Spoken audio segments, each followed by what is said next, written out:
Let's go. Hi everyone, it's FC.Liverpool. It's everything about Liverpool. It's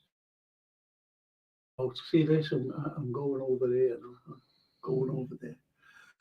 The screen's not big enough with big heads here next to me. Anyway, it's gone great to see you. And I've got 2 great guests on so far, and I have another guest coming on, Marios from Athens, the author, the journalist, everything. And I've got Tommy Batty on. Tommy Batty, who swims you've got to believe that we're all coming up for breath, from one side to the other. We've got George Scott, who rows the boat next to him, to make sure that he's all right. So I've got him on as well. And this is going to be a great show. It really is, because we've all got good news about the red card. And I've got great... I just want to go through these wonderful people here before I bring them on. It's the lovely Valley, yes. Hello, Frank and company. All my best from... Oh, hello, Valley. Nice to see you. That's nice. Darryl Merry. Frankie! I know we are all frustrated, guys, but we're Liverpool, love our club, no matter what, you never walk alone. And Stephen Snape, even if Frank and Ian, hope all's well with all the viewers. And this lovely lady here is, hello, Dad. Who's that with you? Don't recognise. Just told a joke about you, Francine, but you won't want to hear it. Francine, I'll tell you later. It's unfit for viewing, early viewing. Anyway, I'm going to bring on my lovely guests here. I'm going to bring on. Oh yeah, just let me do this. Hello, Francine says Valley, and I said at the time, FSG spin and lies regard casino bid. This is what they have consistently done in their time. Jorg was brought in on short-term deal, so he will get blamed, which was FSG plan all along. And there's my co-conspirator, Tommy Batty. Hi, Ian. Hi, Frank. Hello, mate. There's George. Hello, George. Hi, Ian. Hi, Tommy. Hi, Frank. And all the viewers. What do you think? I'll go straight to you, Tommy. What Anne said, Francine says, I'm in Ireland in the morning, going to bed. So she's going to bed now, because she's in Ireland in the morning. Wish I was going with her. What Anne says here, I'll just put us up again. And I think it's a cracker. Hang on. I'm in that. Oh, again, I was unaware. Oh, yeah, there it is. I want you to comment on this, Tommy. I said at the time, FSG spin until regard casino bid. But this is what they have consistently done during their time. Jorg was brought into on a short-term deal, so we'll get the blame, which is FSG plan. What do you reckon about that? Well, I said at the start, if you remember, I said they had no intentions of paying 111 million for Casino. It was just a front to make them look like they're trying. They had no intentions of paying that money. No. What do you think, George? Well, I agree with Tommy. I agree with Tommy said before and what he said now. I'm not so sure they did have a plan to buy Casino. I think the 110 million pound was. I think it was just to appease the supporters. And to be honest, Frank, I'm glad we didn't buy him after watching him at the weekend. I think we got a better deal with Endo for 16 million. To be honest. Okay, what do you think, Ian? Yeah, I didn't trust it to begin with, because the same morning we had the other fella didn't be telling us that we were skint because we weren't in the Champions League, despite the fact that we never spent when we won the Champions League, never mind when we weren't in it. And then the next thing, we're throwing in bids for him. We must have had some sort of like, you know, come on from the player, mustn't we? And from his team. But we were obviously used, and it would have been interesting to know if, you know, if he did want to come here, would we have had to, you know, come up with some, we failed with on the personal terms. You know, like, they've used us to get more money out of Chelsea, haven't they? You know what I mean? And the bid did actually know that, but did we actually know for the fact that we were going to go through with it? You know, I doubt it. I mean, we'll soon know by the end of the transfer market whether if we spend it or not. But are them targets that would cost that the top players in the world aren't available anymore? Not that he was even one of the top players. He's got potential. Casado. He's not one of the top players in the world. But then, who are we going to spend £110 million on now? You know, we're talking about 35 million, aren't we, for Andre, the Brazilian lad. So where's, you know, we don't need to spend 110 million just for the sake of it. But by the same token, it would have been nice to have seen us have that sort of like, you know, that sort of mindset. They had no intention, mate. They had no intentions. Okay, I think that's a good point what you're making. Okay, we'll go on to the red card here. Now, I'm going right over to Ian, because when we were discussing it, what did you say about the red cards and about the officials who actually gave out the red card? I think this has been. I've actually said I think it's more than just a couple of mistakes this week last week against Chelsea with the handball and the red card, and there was a chest-high challenge as well. It was only a yellow given for against an opposing player, and I think it goes deeper. I think, you know, people go, oh, you know, conspiracy theories and all this. I think it goes deeper. I think we've had problems now for a couple of years with officials, and then obviously Jurgen Klopp's had a goal last year, and quite rightly so. But I think we're going to see. I mean, you had Tierney there in the VAR box, and he's looked at that and said it's a red, and agreed that it was a red card. And you've got to ask questions about his honesty. To be honest with you, it's not judgment either, is it? It's honesty, and that honesty has gone through the window. It's not his judgment, it's his honesty, because there's no. I mean, I think Mike Dean actually backed the referee, but he must be thinking he's a bit silly tonight, mustn't he, as well? But even Gallagher said it wasn't a penalty. David Maddox from the Mirror said it's the worst red card decision he's ever seen.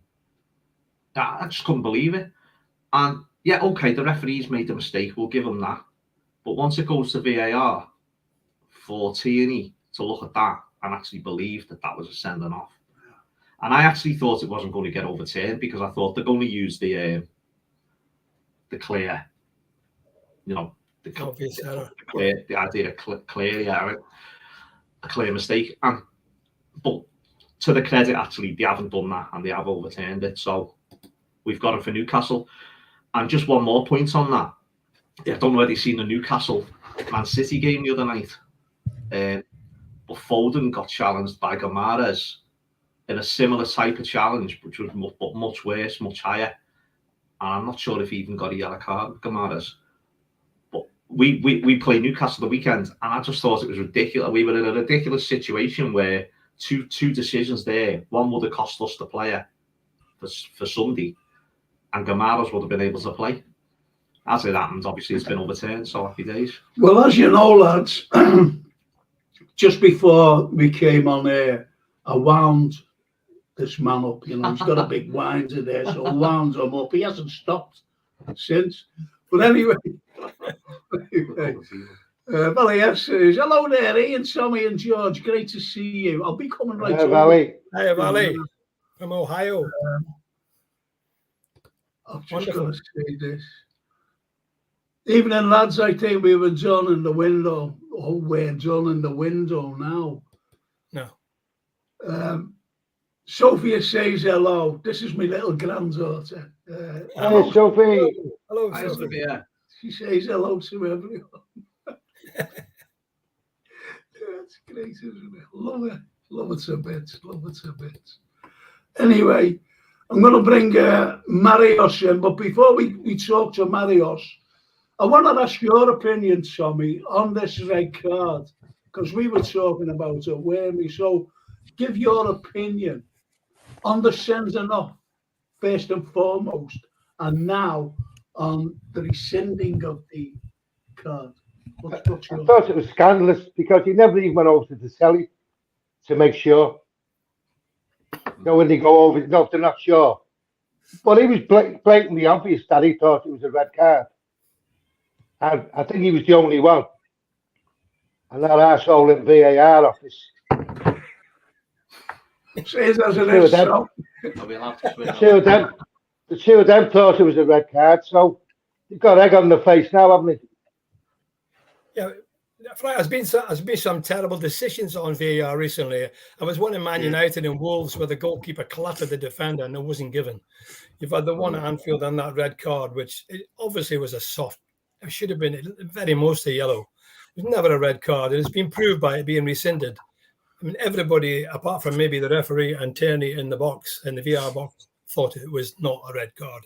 And it definitely, in my view, was not a red card. And I'm glad it's been rescinded. He can play against Newcastle, which is great. Yeah. So what do you think, Marios, about the red card, first and foremost, when you first seen it? What did you think? Hello, guys. First and foremost, I have a bit cold, so my voice is a little bit changed. The change of climate between Greece and UK was really. It's warm in here, Marios. Forward. Yeah, it's warm over here.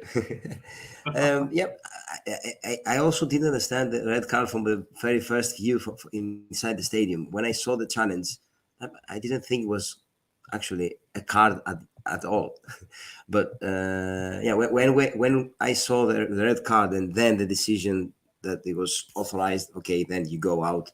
I thought that the referee talked to the VAR, so the VAR told him, yeah, it is a red card, but in the end, that was not the case, and it's scandalous, I think. Yes, because we played for a lot of minutes with 10 men, and it could be disastrous for us.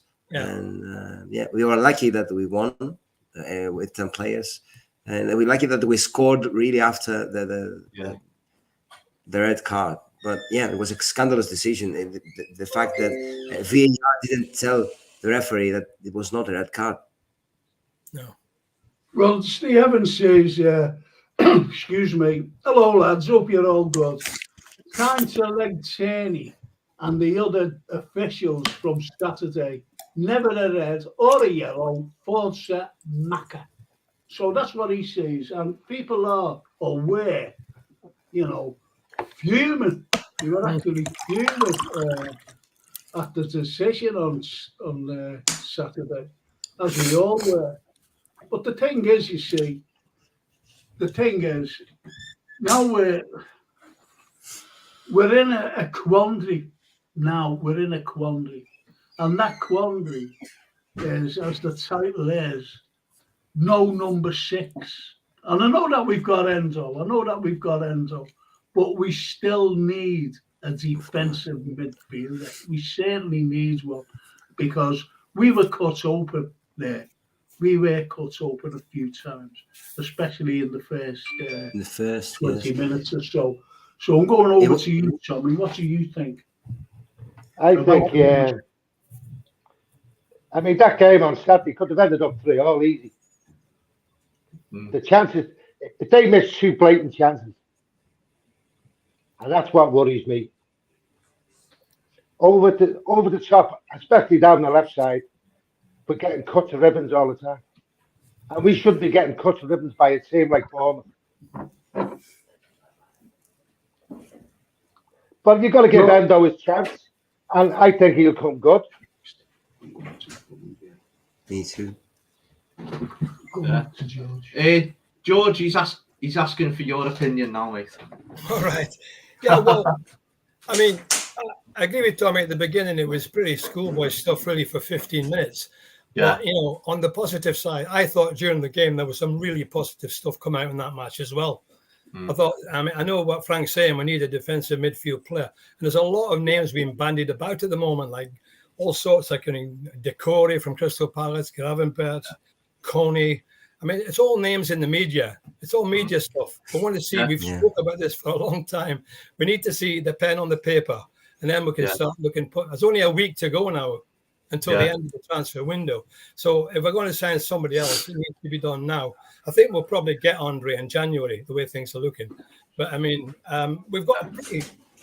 I mean, I thought on Saturday, in the second half, I thought, considering we were playing with 10 men, I thought we did really well. And I love Szoboszlai. I thought Szoboszlai is going to be a superstar, the way he played. Szoboszlai was outstanding. He was drifting past players. He was making things happen. And it's a shame McAllister went off because he was looking okay as well. And when Endo came on at the end, he did nothing wrong. And he only came out of bed in the morning, didn't think he was playing. Yeah. No, he goes on for half an hour, did well.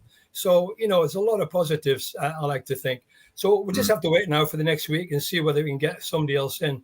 I love the way Trent and his attacking stuff, the long balls from right to left were fantastic. As Tommy said, we were getting caught out in the beginning. We were caught cold. Real mix-ups in defence. We could have been 2 down, and that's no good.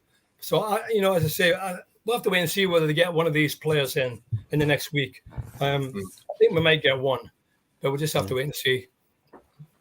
What about you, Marios? There were many moments in the game, especially in the first half, that there was a big gap between the defence and the midfield. That you could see Virgil have the ball, and no one was in the midfield to take the ball and to bring it to the forward. So there were many long balls from Alisson or from the defense. This is something unacceptable for me, for a team like Liverpool. We need players in the midfield to take the ball from defense. I was surprised at the start. I think what really surprised me was Trent's control for their goal. He's come into that area, and his first touch was obviously horrendous, and that's cost us the goal. But then, obviously, the first incident, the goal that got disallowed, it's gone over the top. He's got a toe on it, but Alisson rushed out as well, didn't he? And I was a bit surprised about that. And you're thinking, what's going on here? Because they've trained all week, they've prepared for this, and then it's gone to pieces in the first few minutes. And against a better team, I agree with you, George. I don't think we did end up playing well. But I think against a better team, we're going to get the game could be out of sight within the first 15 minutes. Yeah, I thought that. I said to my son, if we played Arsenal or City, we would have been punished. Yeah. And you thought that the disallowed goal was a kind of alarm for the team, but then after 2 minutes, we conceded one. See, they're not going to go away from playing that little ball inside to the number 6. No. They played it to him, and he's, it was a bit. I'm not going to mention it actually. So, what's your opinion on it anyway? Have you given your opinion on the, do we need a number 6 or whatever? Endo, I thought, I'm not going to judge Endo either way because I haven't seen enough of him. I thought he looked tidy, maybe a little bit lightweight, maybe, but you can see strong players that are small. And he put a tackle in straight away, didn't he? When he come on, which sort of set his, the crowd give him a good cheer, and I did like him. I liked what he was doing, and I think if you've watched him, he picks up, he's picking up the space, isn't he? So it's not all about on the ball stuff. It's about cutting the space down, and he gets across the field like that as well. So, but is he going to be in the team every week? I don't know. So do we need another number 6? I don't think we'll sign one. We might sign another midfielder, but I don't think he'll be a specific number 6 to leave this Endo on the bench. This lad Endo on the bench all season. What about Endo first and foremost? And do we need another central midfielder, defensive midfielder? What do you think? Well, I think the problems we've got are at the back, aren't they? They're at the back. The forward line are fantastic. You know, it's coming, as Tommy said, getting cut up the ball through the middle. And we need the defensive midfielder. I agree, Frank. We do. Whether we'll get him or not in the next week, that's $1 million question. Well, according to him or not, we're not going to sign anybody. No, I don't think we will. I hope I'm wrong. I mean, I think that they're looking at a defender as well, aren't they? I think we need a right back. Yeah. Yes. All in all, we need 3 more players, and no one's coming out and saying that I am. I've always said it. Yeah, but we know we're not going to get 3 players. We're not going to get him in the next week. No, I do know that this is the problem we've got, and we've had it for a long, long time, because they don't every summer, instead of getting players in for the last 3 years. This is how we're stuck. This is how we're stuck with this dilemma. No matter how you look at it, it's a dilemma that we're in. And we're going to be stuck with it again this season. Oh yeah, of course we are. Now I want this lad from Fluminense. Andre. Yeah, I want this lad. I've seen him play. I think he's absolutely amazing. He's a beast, in my opinion. And he's got great ball control, everything this lad has got. And I'd like to see him in. And why don't we just, I'll go over to Marius, why don't we just get this clause out the way and bring him over? Because he wants to come to Liverpool in the summer. Now, he wants to come here now. Yeah. What do you think, Marius? Yeah, but I definitely think that we need one more player in that position, of course. For me, Endo looked really, really confident in the game on Saturday. That he's 31-year-old, so he's a man, not a child. So he was confident. He was asking for the ball. He showed really good things on Saturday. But I think we need one more player that could run all over the pitch and be like Andre. Yes, in the attributes of Andre. I don't think we will go for one more. I think the fact that Endo also plays as a centre back will be the key in this transfer strategy, because we needed also a centre back. So FSG will tell us, okay, we have a number 6 and a centre back to one player. Yeah. What about you, Tommy? I've said it all season. We need a right back. We need a right back. I mean, our defence is the only worry I've got, actually. Because as he said before, you get a good team against us, the game could be out of sight in 20 minutes. Yeah. Especially if we make mistakes like we did against Bournemouth, and we can't afford. That's why I'm saying a good right back, bolster the back 4, give them a better confidence, and hopefully Endo in front of the back 4. That's about it. I loved what he said. Do you what he said? He said, if I've got the ball and I'm running with it, and no one's in a better position than me, I'm going to hit it. Yeah, he's making all the right noises, to be fair. He is making all the right noises. But we've got £100 million in the back pocket, haven't we? We didn't spend on Casino. So, exactly. What's to stop us going making a bid for Coney?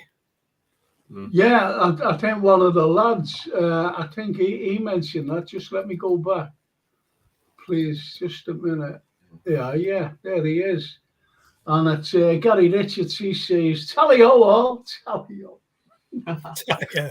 Tally-ho. Liverpool should sign Coney ASAP. ASAP. No. Well, we must have the money if we were going to spend on Casino, and we didn't.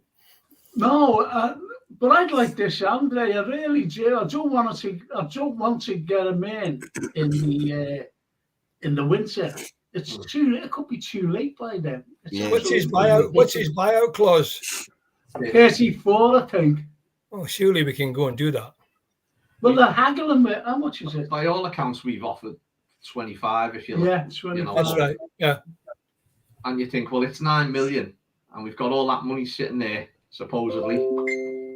Supposedly is the right word. Yeah.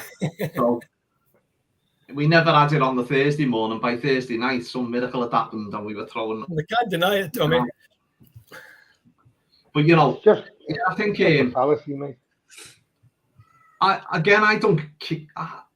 I'd trust Klopp on that one. If whoever he wants to bring in, whether it's Andre, whether it's Kone, Gravenberch, whatever, I don't care. But I don't think we will bring one in. To be honest, I think it's all. But I'm hoping I'm wrong. I might be wrong. I think we will bring at least one more player in, but it's probably a defender. I think, and a young defender. He wants to get his skates on anyway. He wants to get his skates on if he's going to do. Well, again, we're being linked with loads of players, you know, whether the left-sided midfielders or whether the defensive midfielders. We're being linked with loads of them, like we've been linked with loads. I remember the start of last season, we were linked with no less than 20 midfielders, and we ended up bringing in Arthur Mello on a loan. Good morning. Arthur Mello. Yeah. Poor Arthur, hey. Poor Arthur's getting all the blame. He's trying to make jokes, stupid jokes as well. Wherever he goes, he's got to do better than he did for us. If we'd have brought the 20 of them in, we could have pretended we were Chelsea. Yeah. 103 subs on Sunday. You can't get that team photograph on the photo page. Yeah. All right, so I'm going to go straight to Tommy here. You know, what's the most important one we need, Tommy? You know, if we are bringing one player in, For me, it'd be a world-class right back. Okay. So, Tom, you know, if you're bringing that right back in, what are you doing with Trent? Put him right in the middle. In midfield. So he'd be one of the three midfielders. Yeah. He would be, yeah. Not the number 6. Him, Szoboszlai and McAllister. Or, well, you got Endo playing a bit deeper. Hopefully he'll come good.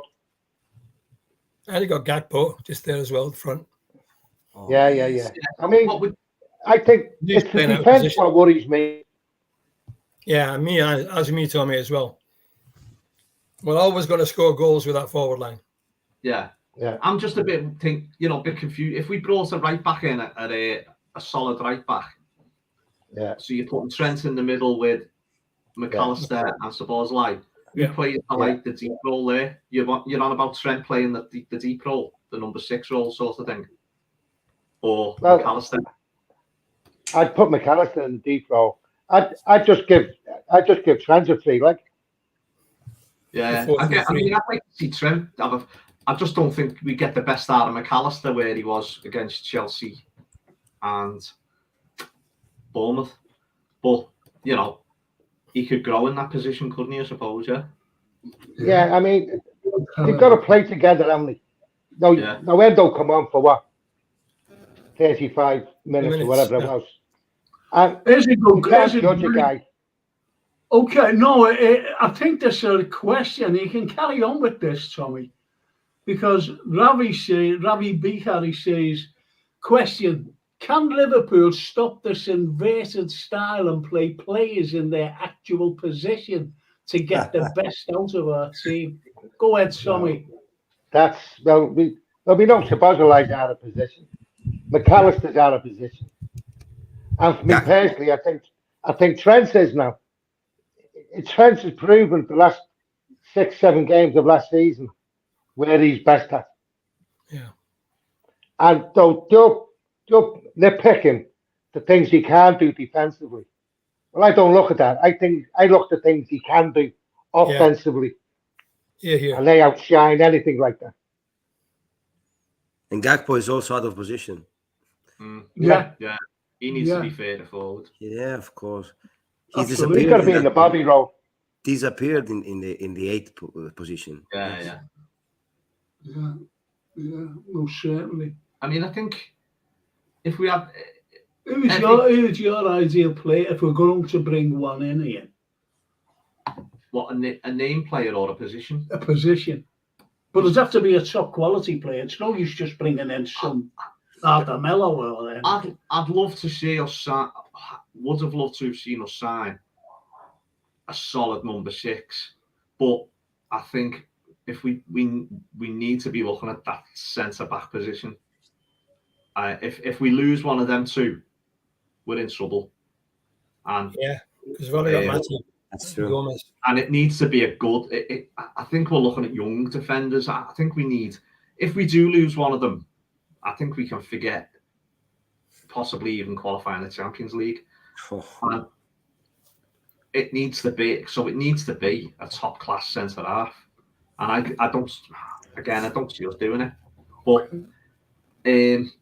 going back to what Tommy said about, what the lad said about the inverted fullback. Most teams are playing that now, aren't they? Most teams are using that inverted fullback thing now. It's just another tactic that's coming. So if you don't use it, where does that affect other parts of the pitch? Do you know what I mean? As you know, how do we cope with that inverted fullback coming in when we're not using it either? And I think the most important thing we've got to learn, and we didn't learn it during pre-season, is we've got to stop playing the high line at the back. We've got to stop playing it. Yeah, we get caught too much. And it worked against Bournemouth in the first minute. Yeah. Well, and this is the problem we've got. This is why we need a defensive midfielder. All right, Endo's just come. He's just coming over from the Bundesliga. He's come right in. People are liking him. But other people are saying, well, hang on a minute, will this lad last a full season? Especially the way Klopp has them working, especially our training as well. Yeah, that's true. Back to square one. And there's young. Don't forget, when we were playing our highlight, when we were the best team in Europe, in the world, well, probably, we could do it then. Because our forwards were just as good at defending as what the defenders were. Yeah, they got the ball back so quick. Yeah, because you're playing the high press. You're playing the high press. Manny was the prime example of that. Back. Yeah. I'm not quite doing as much of that at the moment. No, we can't do it now. No, because don't forget, when the likes of Mane left, we brought in Diaz, which is great. Diaz is a great player. Yeah. But he has to start learning the Liverpool way, so to speak, system. Right? He has to, and he still is. He's still learning it. And we've got young Batic, and he came in, and he did great for the first, games that he played. Then all of a sudden, he had a bad injury, and he's only recovered now. Yeah. We've got Thiago out. Now, Thiago, unfortunately, is injury prone. And this is the concern that I have. I don't know about you lads, but that's the concern I have for Liverpool Football Club at the moment. Yeah. I'm looking forward to seeing Bagswitch back. I can't wait for that because that's a big. Me too. No matter what happens in the transfer market, he could be sensational this season. Yeah. But the thing is, Ian, the game he plays, and he's brilliant at it, he's going to get injured. The game he plays, he gets stuck in. He doesn't give up. He's going to get injured. Yeah, it's a risk there for that. And it's just the game that he has to play. It's a brilliant talent. Yeah. Oh, he's superb. He's brilliant. But that's the game, Tommy, that he has to play. Yeah. He has to defensive role. And he's a kid. He's only 18. And you'll need some game time to get back to full fitness as well. Yeah, of course. And Thiago, people are saying it. Well, Thiago, he's been out for months. Yeah. He hasn't had any pre-season along with Batic. He's never all the time. All the time. And Curtis Jones is injured now as well, isn't he? See, we've got to get a player in who's proven. And this is why I like this Andre fella, because he's actually playing now. He's actually playing now. So we need someone who's up and running. to get on that pitch and, just do the orders that Klopp gives them. Do you understand? It's no use relying on Thiago and Betetic to come in and just do a great job after no pre-season and just coming back from two horrible injuries, by the way. They weren't like little knocks on the ankle or something. I know I'm ranting. Can I just say to the people out there, please, can you press the like button, please? To get the algorithm up there. Don't ask me to spell algorithm, by the way. Don't ask me to say it. Don't ask me.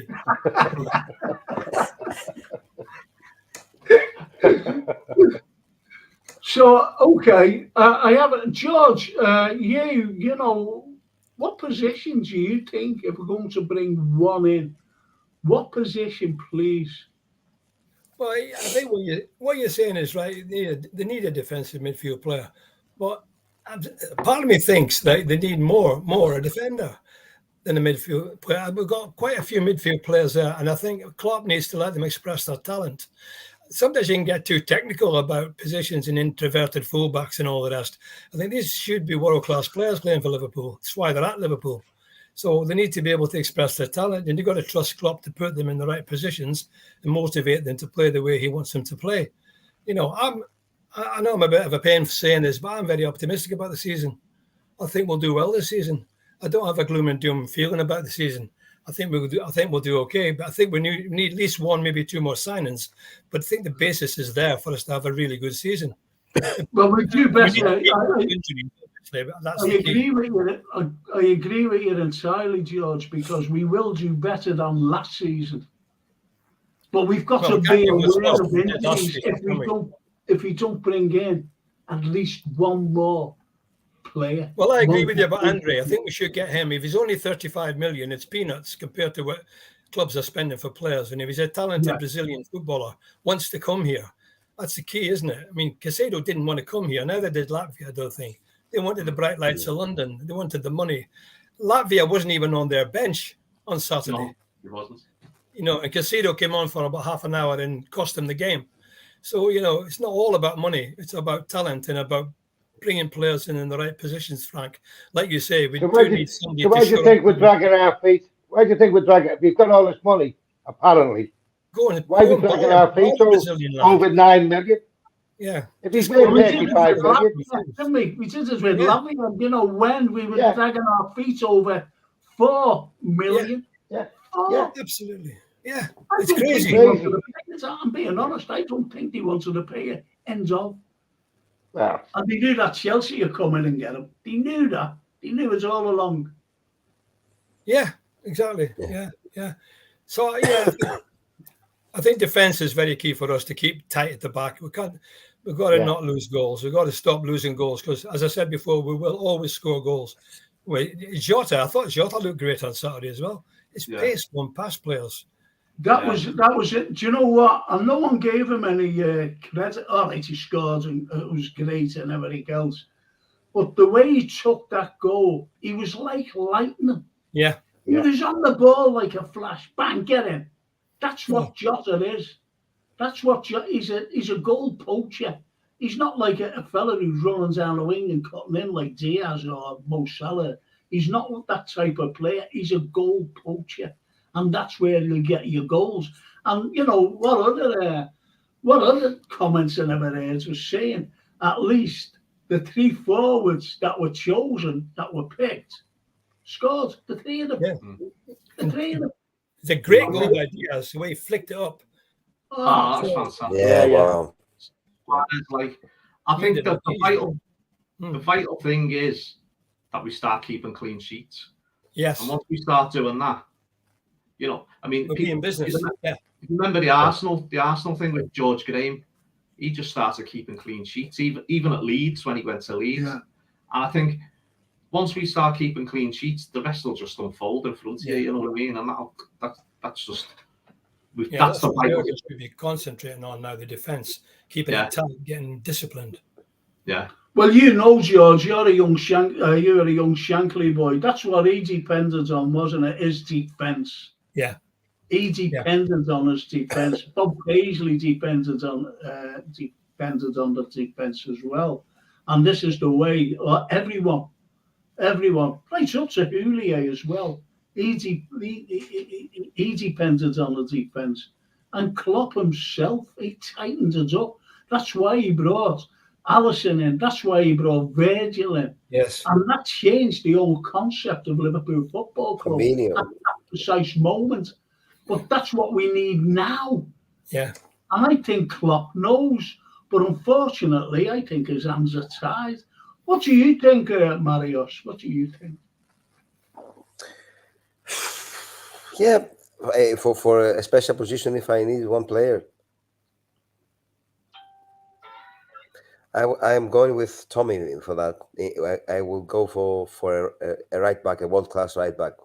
If we didn't get in Endo, I would definitely say number 6, but I think I will go for a right back, a world-class right back to play Trent at the midfield, yes. Because I was watching the game from the Cup, and I was in the very first half, it was in front of my eyes, the mistake of the first goal. So it's really tough for him to have two positions in his mind. He has 2 roles. Different role in the defense, different role in the So when we haven't got the ball, attack. So when we've got the ball, straight away he's thinking, right, I want to come into the midfield now. Then when we lose it, he's, you know what I mean? He's still in that, and that's why he's. And I asked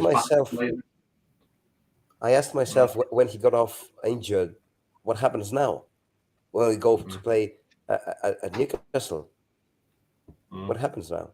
We have Gomez in the right back. So Gomez cannot play the Trent role. So what's going on here? Exactly. So if Gomez comes in, we've got to play a different way, haven't we?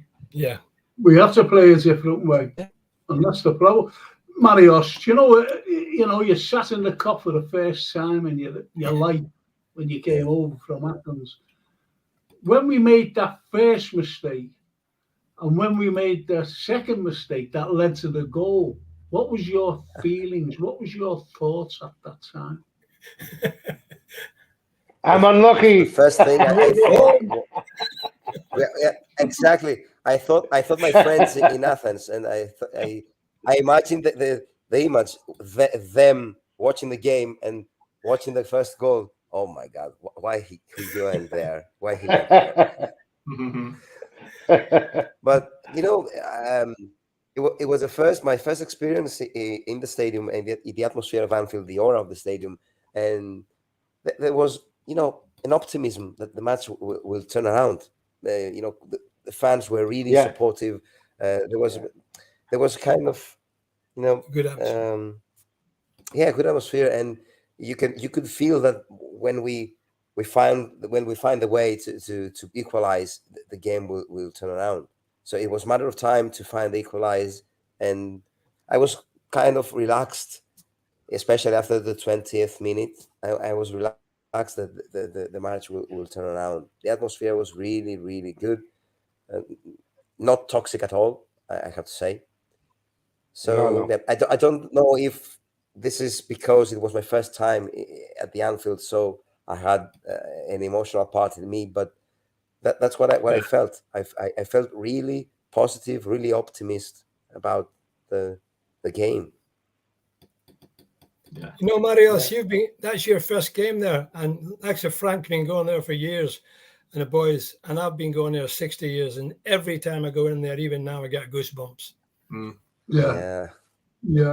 When they start singing, it's an incredible atmosphere. This is what that's what Endo says, actually. You know, and he speaks English. The lads, he speaks English, and he says, you know, I'm signing for a great club and great fans.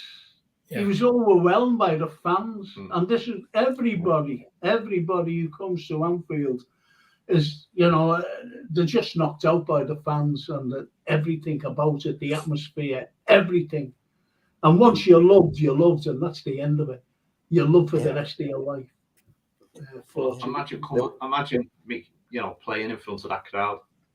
You know, Yeah. whatever others say about them, it's pure jealousy because, like, you know, I mean, because I was imagining. even when we're 1-0 down, the crowd don't turn. Yeah. They're not going to turn. They know it's coming. Yeah. They believe. Believe. Well, Richard Hutchison says, I seen Gary McAllister in Leeds City today. I spoke to him and he told me Liverpool need an LCB, left-sided back, an RB, a right back, and an additional 2 midfielders. So what do you think? Yeah, but we all know that. Yeah, we know But that. we're not going to get them. Be realistic. Well, this is Gary McAllister. This is an ex-player. The next play. Yeah, but we know that. No, we say what he says. Yeah, we've been saying that for weeks. And we're not going to get them. We're not going to get them. Jake Kismet, you never walk alone. Friends of mine who go to regular to Stuttgart games say Endo is a warrior. Let's see how he does versus Newcastle and top news about McAllister. That'll be really interesting. That coming up against the likes of Gamares. Yeah. You know, that'll be a great little. Yeah, give me some stick. And let's see who gets the 50-50 balls with the referee. You wait and see it. Yeah, you got to on VAR again. That's a flowers. VAR's a flowers. We need to improve within our capabilities to win at Newcastle, but I'm in an optimistic mood. Oh, I am. I think we've got to get off to a really quick start. We've got to set the pace. Come out the block. But what worries me is we can have the best forwards in the world. Yeah. Yeah. Oh, he agreed, Sommy. What was that, sorry? Yeah, but Forwards. it's our defence. It's our defence what lets us down, which is unheard of years ago. It was our strongest point. If we let them have the impetus on Sunday, I think from the first, you know, with their crowd as well, I think we could struggle. But I think if we just need to get out the blocks. None of this like let's go out and try and kill the crowd for the first 20 minutes. No. I think we've just got to go for them. Yeah. Start, that's the ball fast. And the thing is with Newcastle, they're going to give you a chance to play football because they play football. Yeah. I think also Newcastle are going to come on at us because the crowd will be behind them. We can get them on the break. Yeah. We've got Salah and Jota and these fast players that can catch him on the break like we did last year when Nunes scored. They'll be full of belief. Yeah. They'll be full of belief and we need to capitalise on that. Yeah. And as Keegan Murphy says, that was an atrocious start. Absolutely right. We'll be punished against better teams if we start games like that again this season, not just like on Sunday. But you know, it's just great that to think that we're all up for it. To be honest, and there's one of the regulars here, all the way from Seattle and America, Brian Fennell. That's right. That lovely. He tunes in and he said, "Can FSG just take some of the 111 million to sign? Never mind. To sign, never mind. You know, so he's wanting any player to come in. You know, top quality one, obviously. I forget they are waiting on investment funds from Anas Sarakin. Wait, Zaro Zone Daxos, the richest man in." Zorro. Thanks for coming up with all them tongue It's a good forward line there. But this is why Brian, you know what Brian's like, and he just comes out and says it because he says, you know, the pulling the ball over the eyes. The investment, has any investment come in since last year? They're doing due diligence. They've been doing due diligence. I'm saying that when you practice due diligence for 2 years about investors. Come on, you know the wool's being pulled over. Neil Broderick, how many times this happens? We make a mistake, get out of trouble, then concede almost straight away. Very good point. Yeah, very good point. Stop it. All right, let's see what this lad says. I don't know. I don't know what he says. Shall we see it? I don't know where. Oh, yeah, I've got it there. Sorry. Shall we see it? Yeah, go ahead. So Lee Brady said, what I liked when Endo came on, as I was there at the game and I was watching him a lot, he checks and looks around him constantly when he doesn't have the ball. Like, he makes sure he has the time and space when he does get the ball. Then he was playing the ball simple, which I like. He will get up to speed with more time. Yeah, I think that's what I think that's what I found about him. He's looking around looking for space, and he always makes himself available, doesn't he? Which any top class player should anyway. But he's always available, and then he's moving the ball quick, isn't he, from that position? Yeah. And he's really vocal. That's what a good player does. He plays the simple ball well. That's the thing he needs to do. Find the man, keep it simple. I saw that he's really. Marios is right. He likes to. He lets people know. Yeah.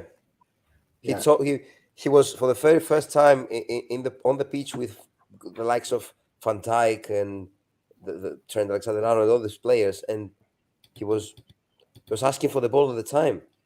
No matter who has the ball. Here I am. Give me the ball. He's captain of Japan, and he was captain of Stuttgart, so he's been used to issuing instructions and talking. He's a leader, yeah. He's a leader. Yeah, exactly. We've got a lot of leaders in that team now, so we shouldn't be really making mistakes like we did on Saturday. Shouldn't be making basic mistakes. They were basic mistakes in the first 15 minutes. And you've got like all the captains in that team. Really, you've got. All right, Alisson's not a captain, but he's got potential for that. Trent himself's the vice captain. Van Dijk, Robertson, Salah. Yeah, captain of Scotland. That's what I'm saying. You've got captains in the back, in the middle, and up front. Yeah, a lot of experience there now. Yeah. So Richard Hutchinson says Liverpool need to use Darwin Núñez.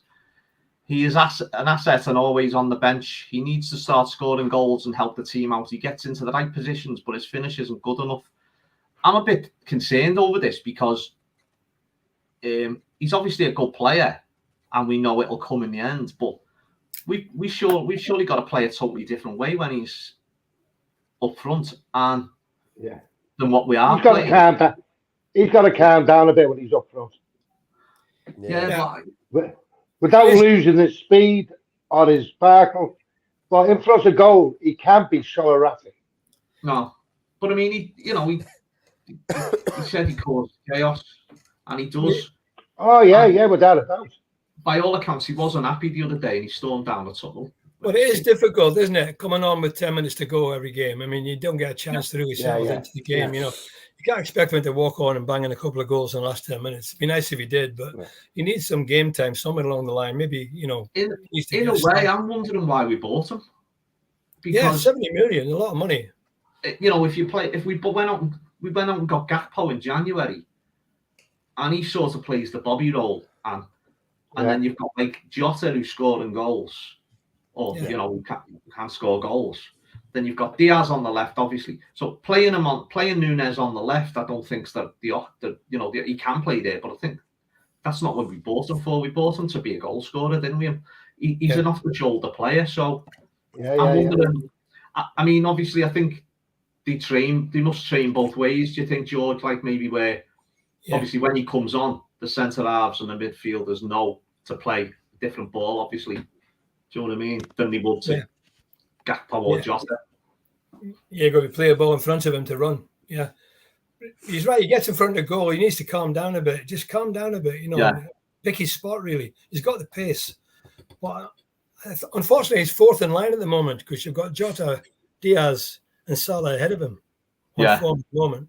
So unless one of them get injured, he's not going to start, I don't think, next game. Yeah, but you're looking at Núñez, George, and you're looking at a 20-odd plus goal a season, man. You are. That's right. You are. I agree there, Tommy. You did in Germany, didn't he? Or what he was before. He did last year nearly 13, 14 goals. Yeah. Just Keegan Murphy says, could play in the midfield and Endo drops back into the back three when Trent moves into midfield. Don't think we'll ever buy a right back. Again, I think like that's game intelligence. That's intelligence with the players, isn't it? Yes. Knowing when to cover. Yeah. Yes. You know, we were always good at that, weren't we? Yeah. He probably could. He could play right back, couldn't he, Endo? Yeah. He Most could likely, play yeah. right back Yeah. and Yeah, but he- in midfield. Played there, hasn't he? So, you know, again, that's great. He can cover Trent all day, and I That think might he's happen on intelligent Saturday. to do that. Let's go back down here again. So. You get a good week's training with the team. Yeah. But don't forget, on Saturday, he came straight off the plane, Batsley. Yeah. Sorry, say that again, George. I say, on Saturday, Endo came straight off the plane. I mean, he did no training with the team hardly. Yeah. He had a very little sleep. I mean, he comes straight. He didn't expect to play. He was just there to watch and get the atmosphere and be on the It bench. was a really good start, considering Thrust wasn't it? into the action because of the sending off. Well, now we get a week's training with the team. Klopp might well put him in right back. I don't know. We'll have to wait and see. It's up to I'm Jordan. optimistic for Newcastle. I'm optimistic against them. You usually do well there, Tommy. Yeah, we do. Yeah. Nothing to fear from them. I've become a tea boy. This is it. Yeah. Say, look, tea boy, look. Cheers. Salute her. Cheers. Why do FSG Hello. had to overpay money knowing we got 100 million plus sitting there? We should try and sign a right back, put Trent in midfield and go and get out that Andre as well. I reckon we got 200 mil to spend.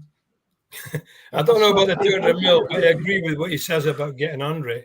And We've got to break that.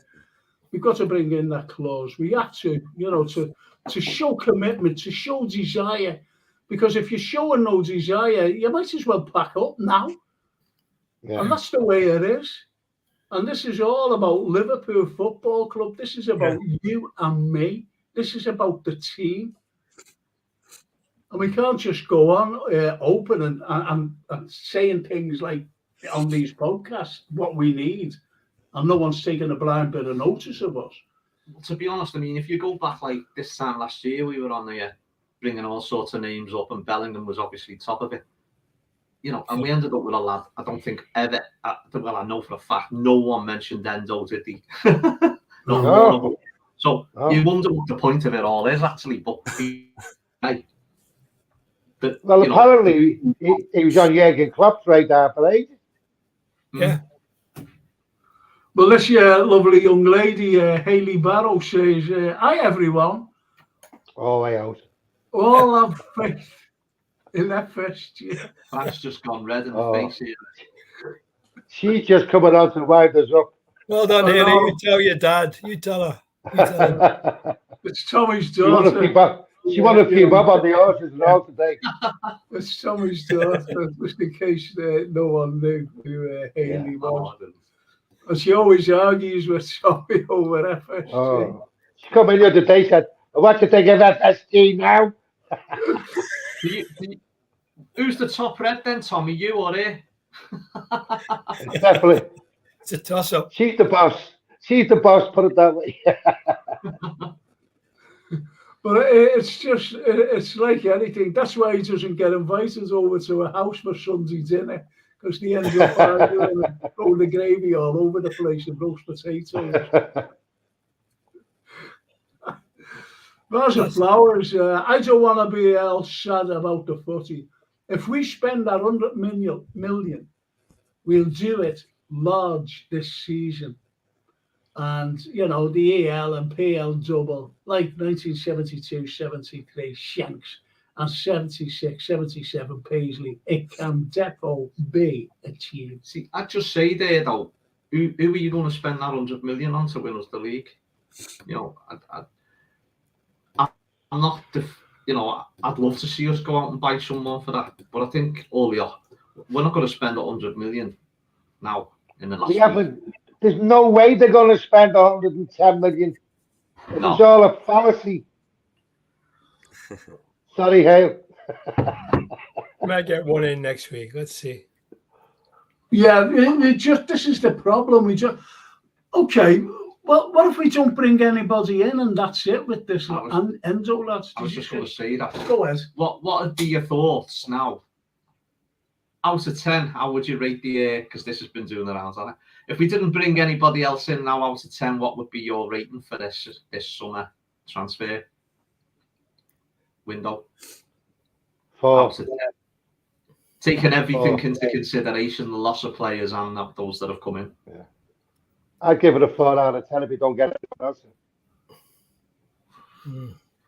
George? Well, I'd give it more than 4 out of 10, to be honest. I'd give it maybe 6 out of 10. Okay. Marios? Maybe 5 because that was the halfway. We left the. They'll be sharing on the French. The final half. I'll say 7 because of the faith I've got in McAllister and Szoboszlai.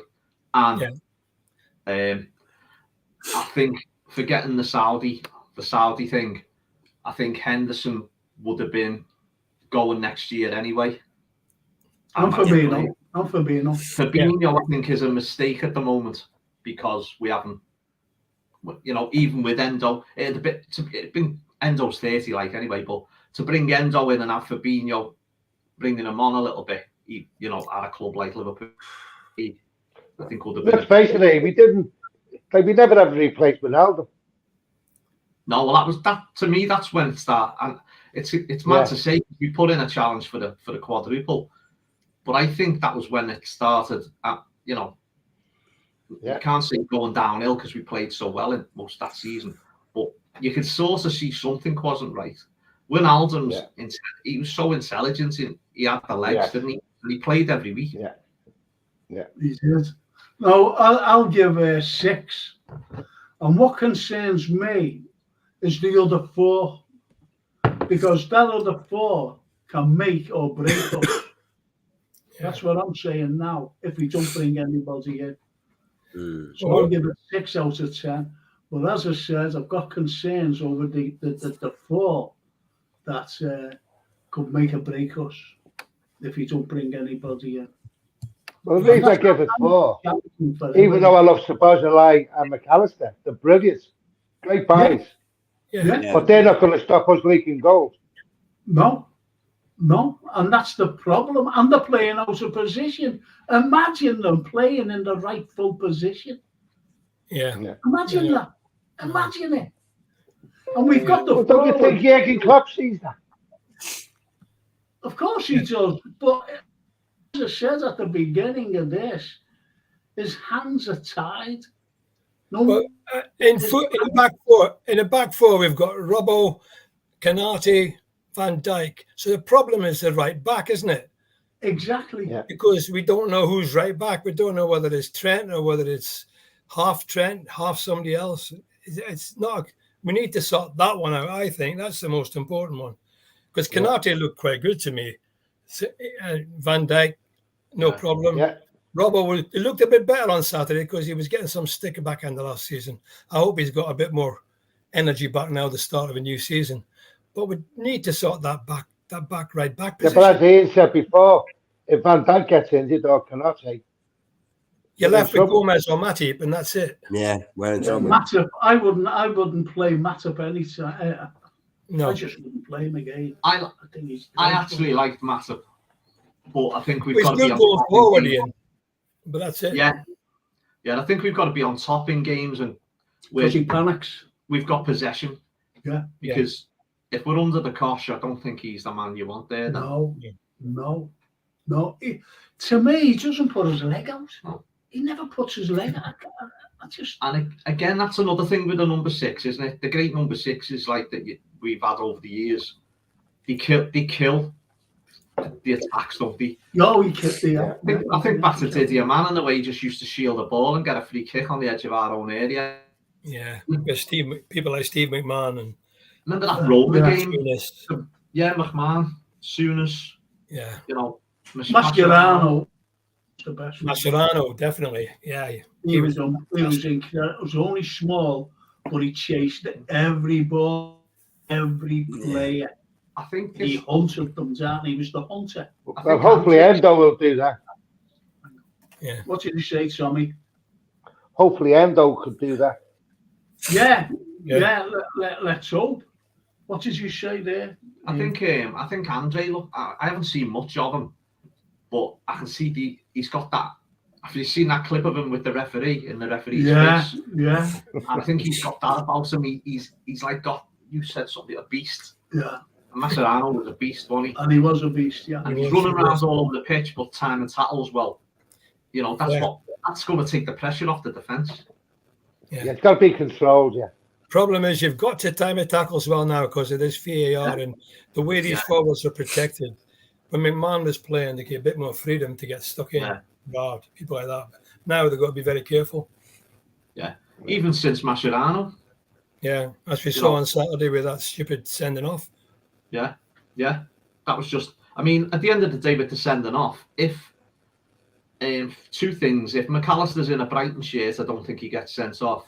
And the second thing is if he got his toe to the ball, the other lad does exactly the same to him as what he, you know, it's the same situation. It was whoever got to the ball first was the winner, obviously, but they were going to end, you know, the other one was going to be in trouble for whatever. Yeah. I mean, despite the fact that neither of them were really going in over the top or anything. So, well, yeah. But the thing is, you know, McAllister's not that type of player.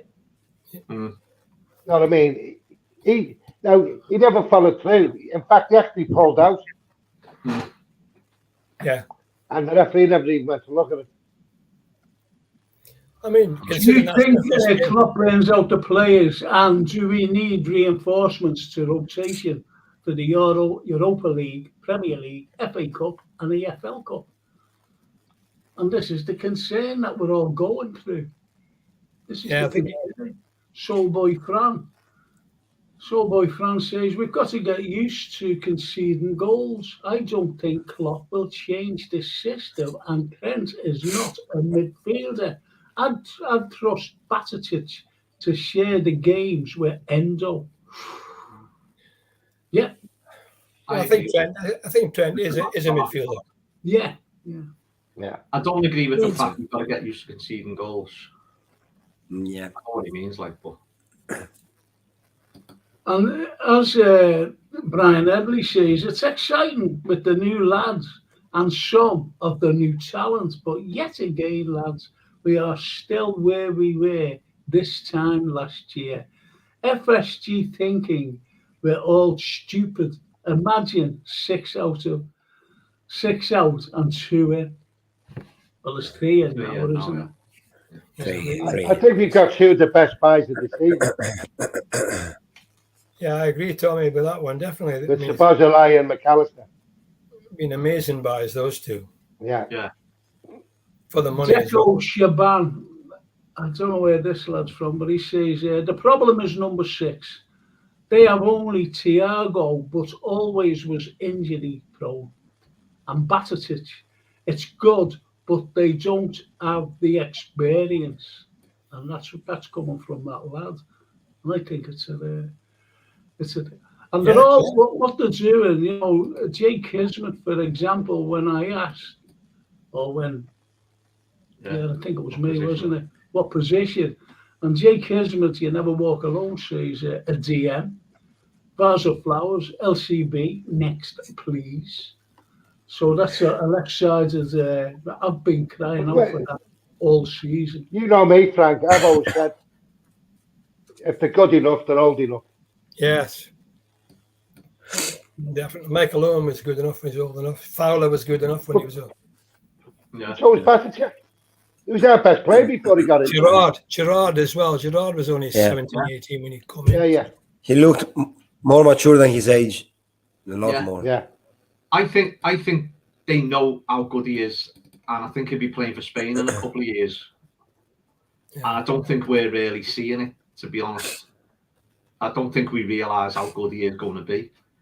Yeah. And they could see that and think, well, we don't need this number 6 because he's going to be a number 6 for Spain in 2 years. Never mind for us. But maybe they're looking at it like that. You don't know, do we? Yeah. And young Ben Doak as well. He's going to be He's going to Yeah, be. yeah, he's a great player. He excites you, doesn't he? Ben Doak. The problem is he's coming now. He's coming in now when they've got these superstars up front, so it's going to be difficult for him to get in unless it's the League Cup or the FA Cup or coming on as a substitute. But he'll prove himself once he gets on the pitch, I'm sure. Well, Charlie would say the first 11 are as good as anyone. We need squad players because we've still got a small squad. Never mind Endo coming in. We've still our squad is I agree with Charlie says there. It's all about injuries. But we need decent squad players. I think Enzo's a squad player, by the way. I don't think he's a first teamer, if you ask me. He'll have to make himself a first teamer. Of course, that's what he'll have to do. He'll have to prove himself. It's no use coming on for 20 minutes and everyone's saying, "Oh, really great, yeah," passing the ball. He's got to play 90 minutes, game after game. The thing is, Frank, if you're getting squad players, they've got to be just as good of the player who they're going to replace. It's easy as that. And I think this is a good show by Vase of Flowers. Jota is our most natural finisher by a country mile. Yeah. That's why when you asked last week what the team should be for Chelsea, the other week, that's why I said I'd have him in it because he's the one that's most like he scores goals, and I had him in instead of Diaz. I mean, I love Diaz, but Diaz, funnily enough, he's scoring goals. But Jota is the most natural finisher, isn't he? Okay, I'm going to ask, and I'm going to go straight to you, Barry. He knows every time where the goal is. Where the goal is, he knows every time where the goal is. I'm going to ask this now, and I'm going to go to you, Marios, first, and right over to you, up to you then, Tommy, and then to George, and finally Ian. Game time for Nunes. Do you think he needs more? Every player needs more time to get in touch with the rhythm of the team and to be in the same level with the other players.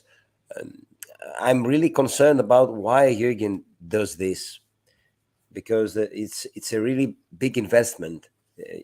Nunes, he's a young lad. We have spent a lot of money. And, Jürgen was the first one who supports him, but doesn't seem to give him the time. I think he will work in the training. So Jürgen knows very well when it is the proper time to bring him in. On Saturday, I think he could play a little bit earlier. We needed some energy in front with some speed in front. Okay. I don't think why it's happening. It's really concerning, but I think it's like an alarm for him to work even more. And I'm sure his attitude is that he keeps working, and we will see a lot of him during the season. The season is really big. There are too many matches, a lot of competitions. Europa League, FA Cup, and I think he will have the time, of course. Yeah. I think you made a good point there because when he gets the ball and he runs forward, he takes the pressure off the defence. But that ball has got to be won by a number 6, a defensive midfielder. It's got to be won. McAllister was doing great, by the way. I'm not taking anything away from him. He was winning the ball. Playing in this particular role. And with Enzo, let's hope that if we don't bring anybody in, that is, and I'm talking for the rest of the season until January, he'll have to play that role. What do you think of, all right, Tommy, over to you about Nunes and his playing time. I think with Nunes, I mean, don't get me wrong, I love the guy. I think there's 20 goals this season in that lad. But the thing, when he gets his chance, even if he's coming on for the last half an hour, he's got to stake his claim. Yeah. No good running at speed and he's erratic in front of goal. If he gets his chance, he's got to take it. So it makes Klopp are there to drop him. Yeah. George? Well, football's a difficult game sometimes for managers. They've got to manage the time of the players. These big squads, you've got to get players game time. Players don't like not to play. Nobody likes to sit on the bench and not get on the pitch. Núñez, I think, is a natural goal scorer. Not as like Jota, but he's scored goals wherever he's been, and I'm sure he'll score goals for us. And I agree with Tommy, he will get game time. But he looked a bit frustrated going off at the weekend, and I think Klopp needs to manage that because we need him. He was signed to score goals. That was the reason he came in as a goal scorer, and he needs to score goals. So when he's on the pitch, he needs to make it count, and I hope he gets a bit more time. I think he will play a bit more, maybe against Newcastle. I think that game might suit him because they'll be attacking us, and we might have some gaps in the back. I was coming to that actually. Well, I'll go to Ian first. What about his game time? I mean, I think we'd all love to see him succeed, wouldn't we? And be banging in these goals. Yeah. I think rather than an actual finisher, I think he gets into positions naturally. He seems to know where to go and where to be. It's just that, he does miss quite a few, doesn't he? But then, so I'm thinking, Sat Sunday, possible start for him, yeah. Because Jota's had a knock, hasn't he? Jota had a knock. Well, maybe nice to see him start. Maybe try that and Jota as the impact sub if we need, with half an hour to go. He could run them ragged for half an hour, Jota. So maybe start Núñez and see where we go with that, and see if McAllister and Szoboszlai can get a little understanding of him. Yeah. Would you agree with that, Marios? Yeah. Last season, I would prefer Núñez to start the game because Jota has shown that he has a great impact when he comes on as a substitute. Mm-hmm. He can change the game. He's a game changer, Jota. So it's an attitude on the bench, of course. And if Núñez doesn't score in the hour, don't give him the hour. If he doesn't score and it's we're 1-1 or losing or whatever, obviously if we're winning, maybe it's a different. Maybe it's not a different kettle of fish, but bring after. I think he knows when he wants to make subs before the game starts. I think Jürgen. So maybe with half an hour to go, I'm bringing Jota on unless something extraordinary has happened with Núñez. Yeah. That's our great thing.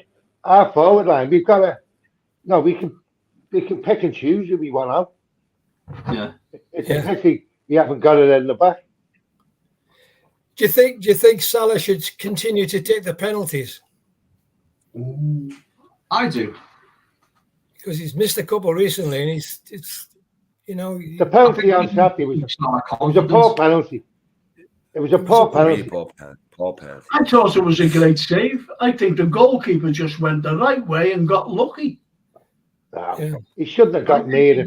The goalkeeper. It was a great save, no matter how you look at it. Oh yeah, it was a good save. But he scored. He was too close. Yeah, I'm not saying I wouldn't leave him out. But no, we're not saying that. No one's saying leave him out. But you look at him. I think his confidence is a bit low at the minute.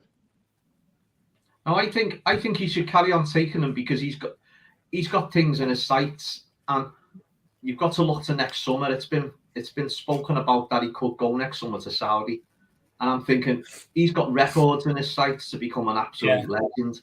Yeah, every goal is important to him. Every goal counts, and if he's taking off pens, I think he'll be thinking, well, you could see that on Saturday. He was a bit greedy a couple of times at the cop end. He could have squared it in an open goal for Jota, and he tried to squeeze it in from an angle. Yeah, that was bad. I think he's got legend status anyway, hasn't he? Yeah.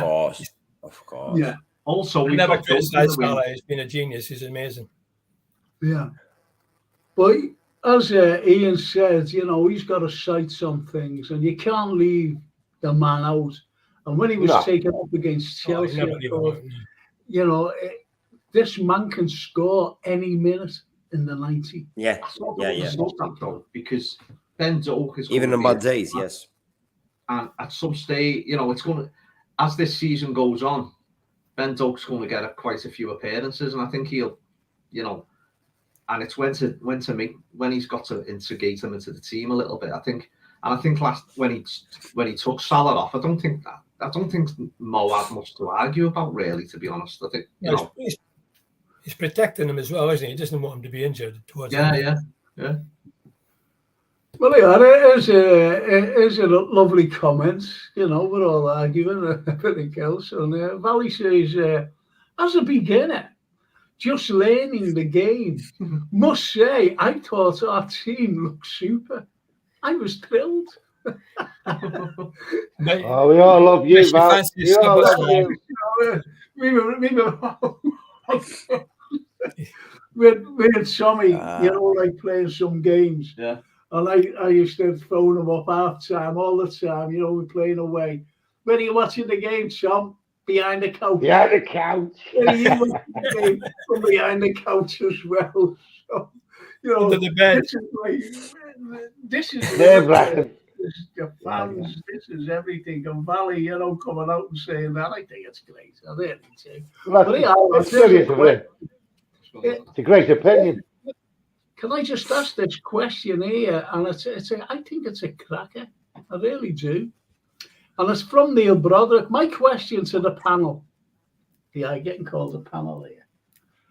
My question to the panel. With the 3 new signings, right? If we still had Hendo and Fab, where do you think we would finish? I think top 4 myself. So, my opinion, we need at least another 2 incoming players. So what he's saying, even with Enzo and Fab, we'd finish in the top 4. And this is with the 2 new signings. But we have discussed that because, as Ian said, saying we should never have let Fabinho go. We should never have let Fabinho go. Because well, not yet anyway.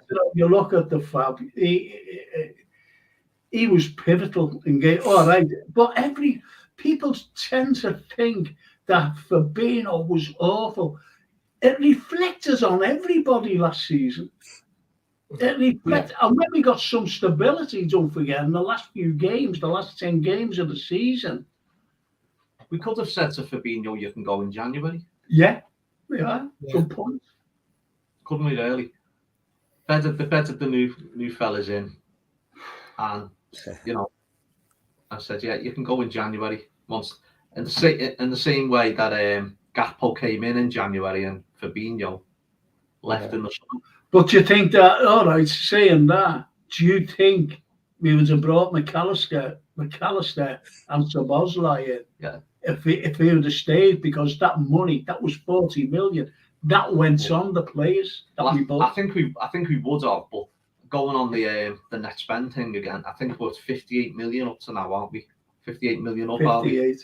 For a club of our size, for a fan base, a worldwide fan base. They've doubled the net spend. But the thing is, exactly, for them 2 buys we bought, I mean, I don't think anybody has got better buys than what we got. No, I totally agree. But just imagine another 2 buys. Just imagine bringing in that Lavia lad. Just imagine bringing him in, a proper number 6. Imagine bringing him in along with those other 2, and say this lad from Fluminense, bring him in now.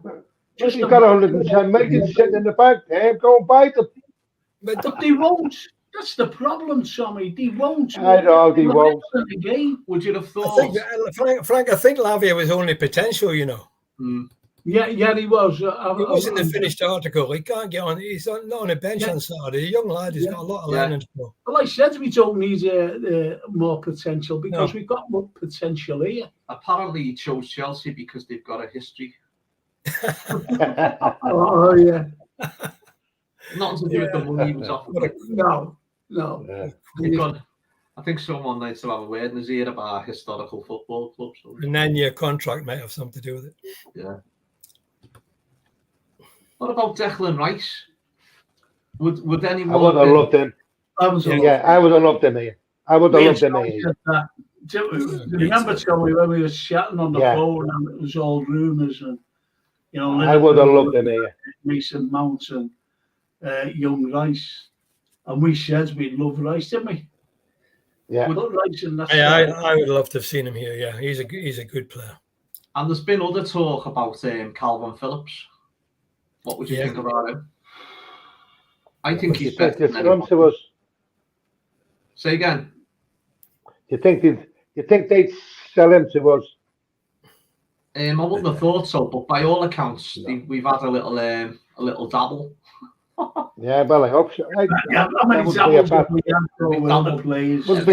Wouldn't be a bad buy, that.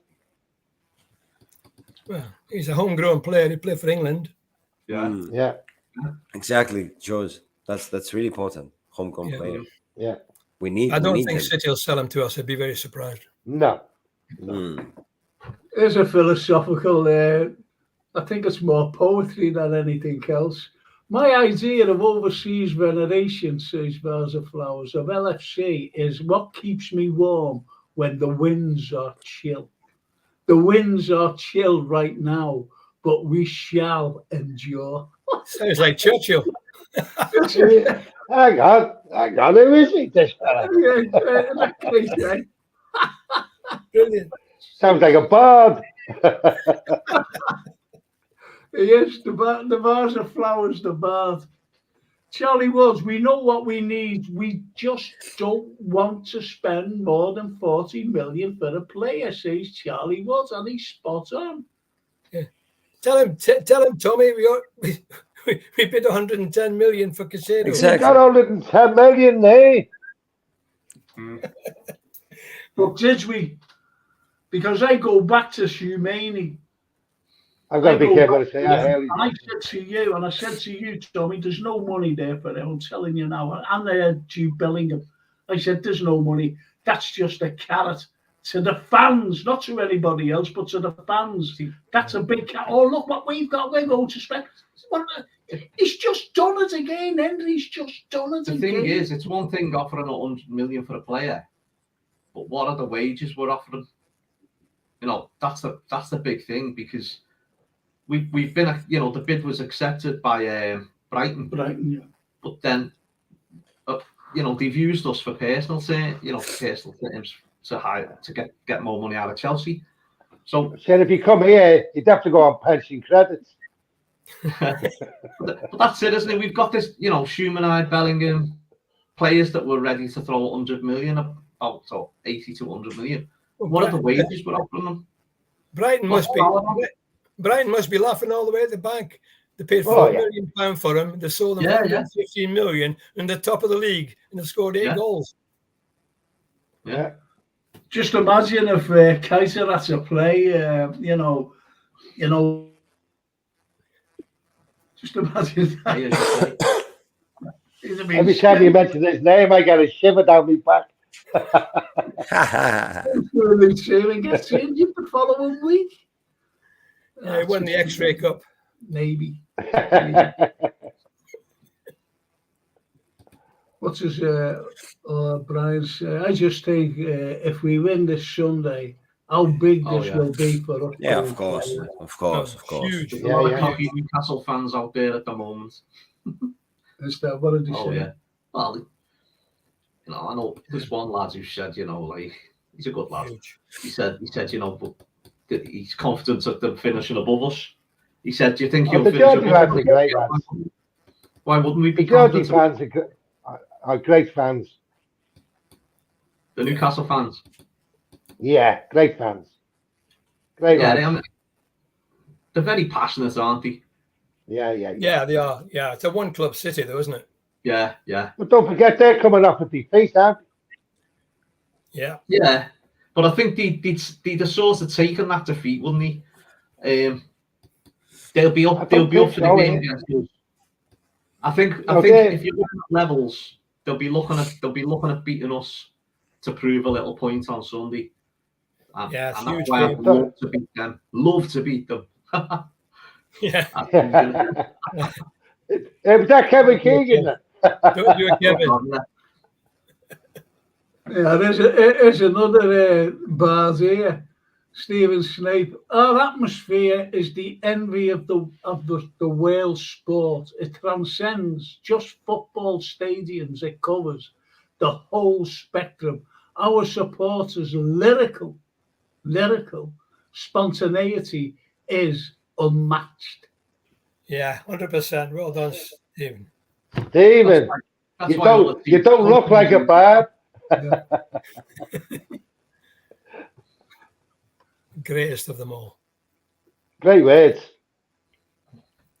Do you think playing for Liverpool give each individual player extra addition boost to perform to your best at Anfield and away? What do you think, Marios? Hope so. I imagine myself wearing the Liverpool shirt. So it's of course an extra boost. And also playing for Jürgen is an extra boost, I think. Yeah. I was at the stadium on Saturday, and we were looking at each other with my friend Antoni's Greek Scouser podcast, Tommy. Yes, yeah. And we were saying just like this how the players will feel, how Enzo was feeling for playing for the very first time here, and how it is the atmosphere in the big nights, because it was a kind of big noise against Bournemouth. So I just cannot imagine what was happening against Barcelona, for example. So yeah, of course, I think it's natural that it's a really big and extra boost for every player. It's something you cannot help yourself not feeling. Yeah. I remember being in the Kenny Dalglish stands years ago when Rafa was our manager. Anyway, we were awful this year, absolutely dreadful. And I'm sitting in the stands, and I got my letter. This couple of people sitting next to me. I said, "What do you think of that?" And he went, "Not English." And I went, "Oh," and I turned around and I went, "What did you think of that?" And he went, "Oh, that's not English." None of them were English, and that's all I got. And I went like, "Oh, okay." Then I just sat down. I'm the one's remote, so I just sat down. That's a great fan base, no matter where you are around the world. Absolutely brilliant. And yeah, I think that was a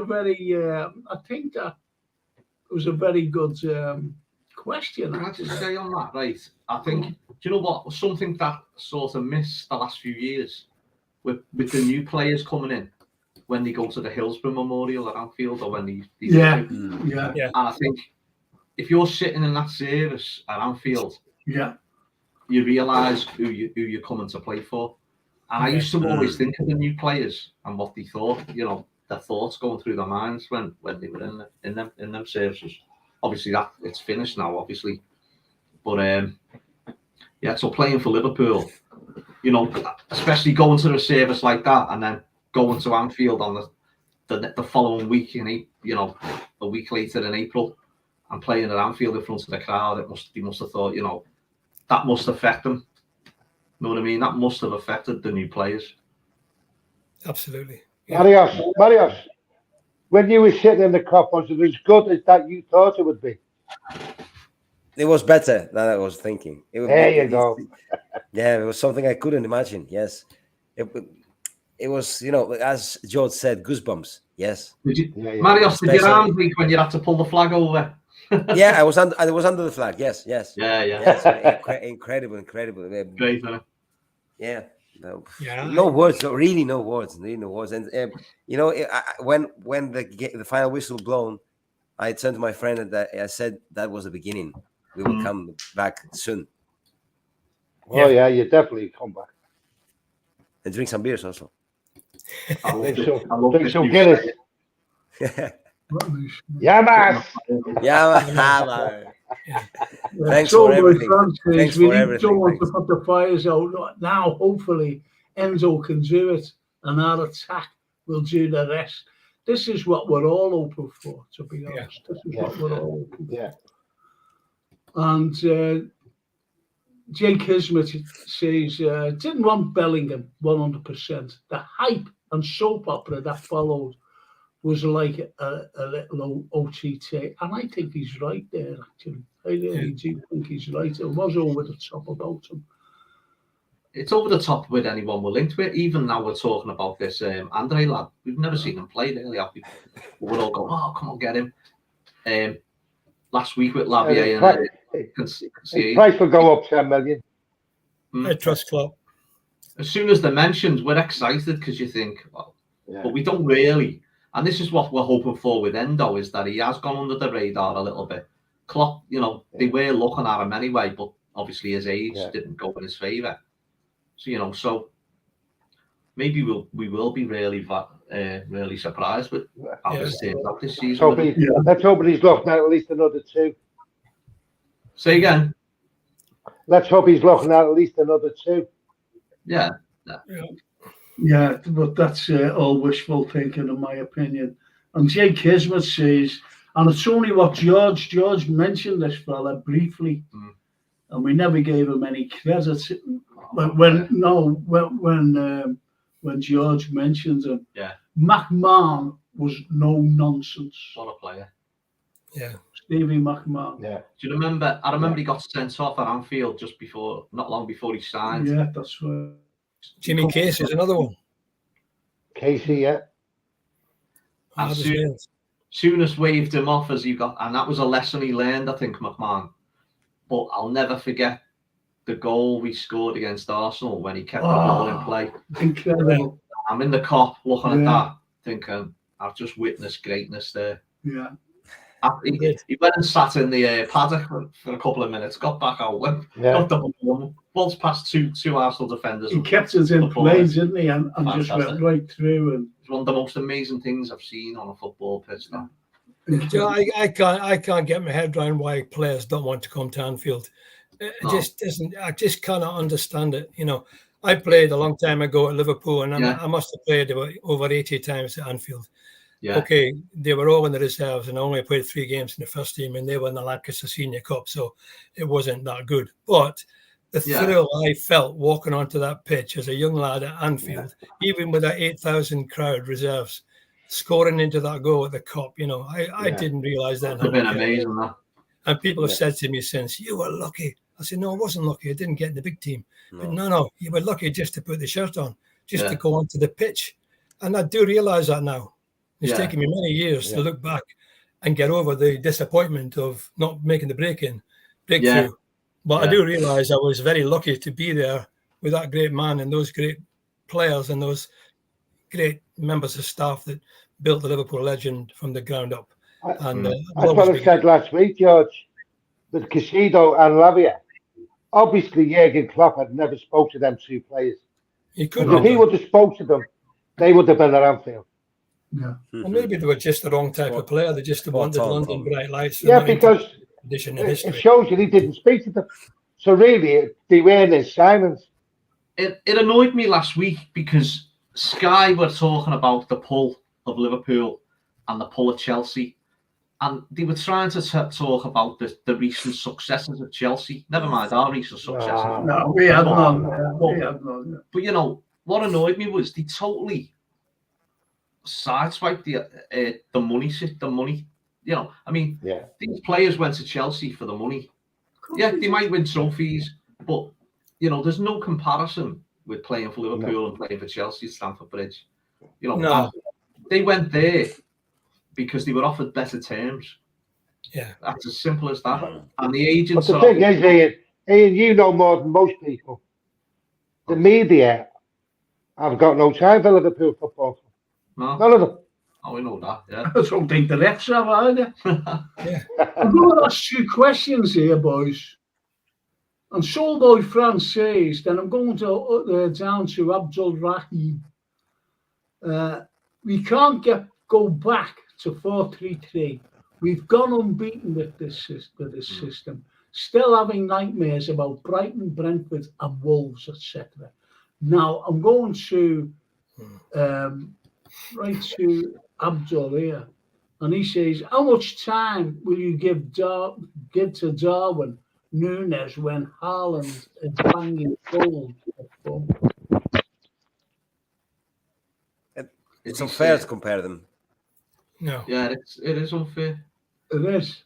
But what about the system? What Soulboy France says, we can't go back to the 4-3-3. I think. I mean, he's talking I obviously think it's about. horses for courses, isn't it? Yeah.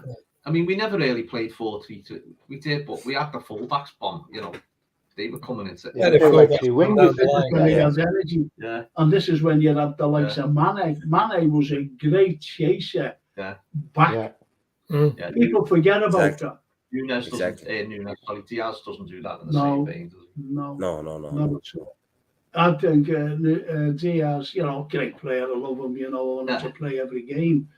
But I think he's preserves his energy for what he does best. Yeah. That's what he does, rather than chase back.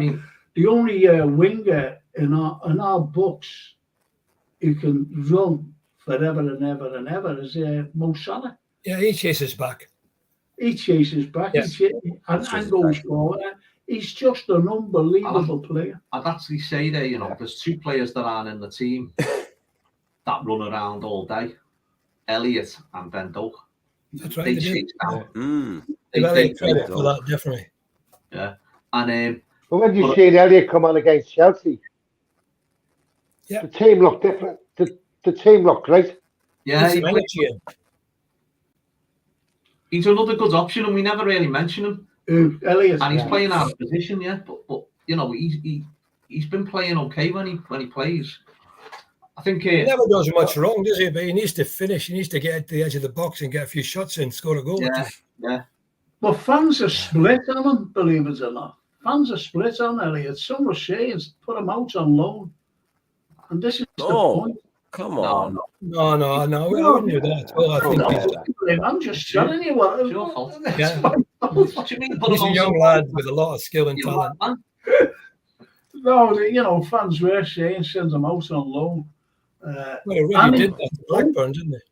And even though, sends him out on no, I don't know what these people are on about. They're gonna be great for us this season again. Yeah. We have got Yeah. options there There, in a lot of there are ways.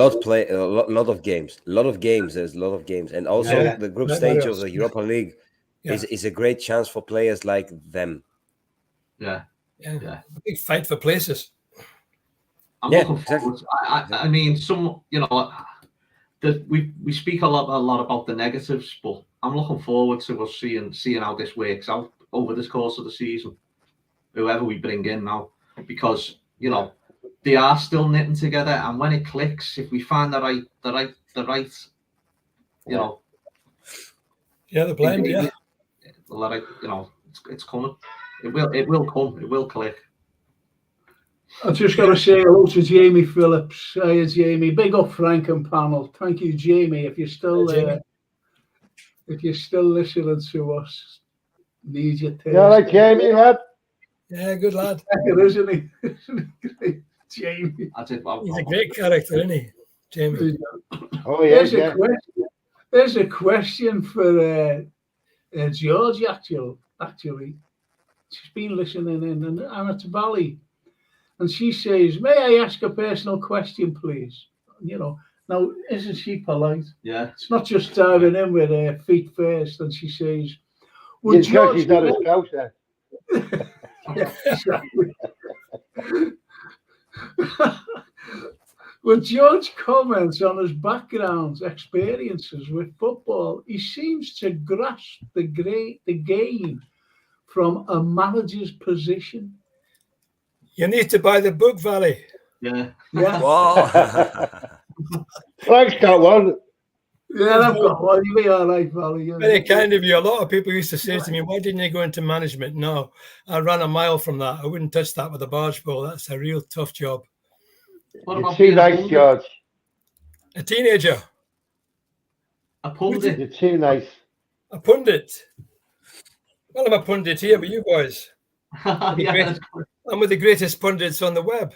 I'm saying. Yeah, of course. The We're better than non-orthodox most of them on the telly. No. But basically, you come down from Aberdeen, George, didn't you? Aberdeen's in Scotland, Valley, if you didn't know. Yeah, she's just called the panel. I'll give it a brief overview. Awesome.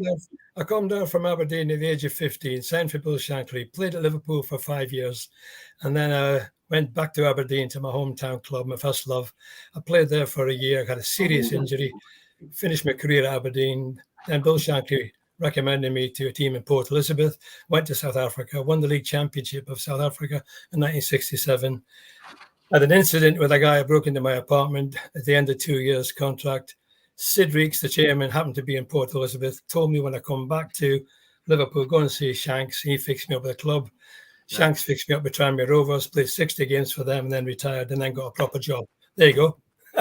Brilliant. That was good. You kept the best till last, George. And that's the book. There you go, Valley. It's available in all good bookshops. It's not as good as Marius's at the moment. His is number 3 on Amazon. Oh, come on, no. Oh, See that, Marius? Number 3 on Amazon today. Thank you. Fantastic. Congratulations. lads. That's Thank you. brilliant. Thank you. well done, mate. Thank you. Yeah, it's great. Fantastic. Do you Thank know, so much for everything. I'm just going to go on. Just let me do this, boys, please, because this is a lovely fella, and it's Michael Dean and his lovely wife Michelle. They've got a great shop, and they sell the merchandise, Liverpool merchandise. It's absolutely brilliant. It's their own design and everything, all quality stuff. I've got one on now, myself. And it's at scarf or a badge.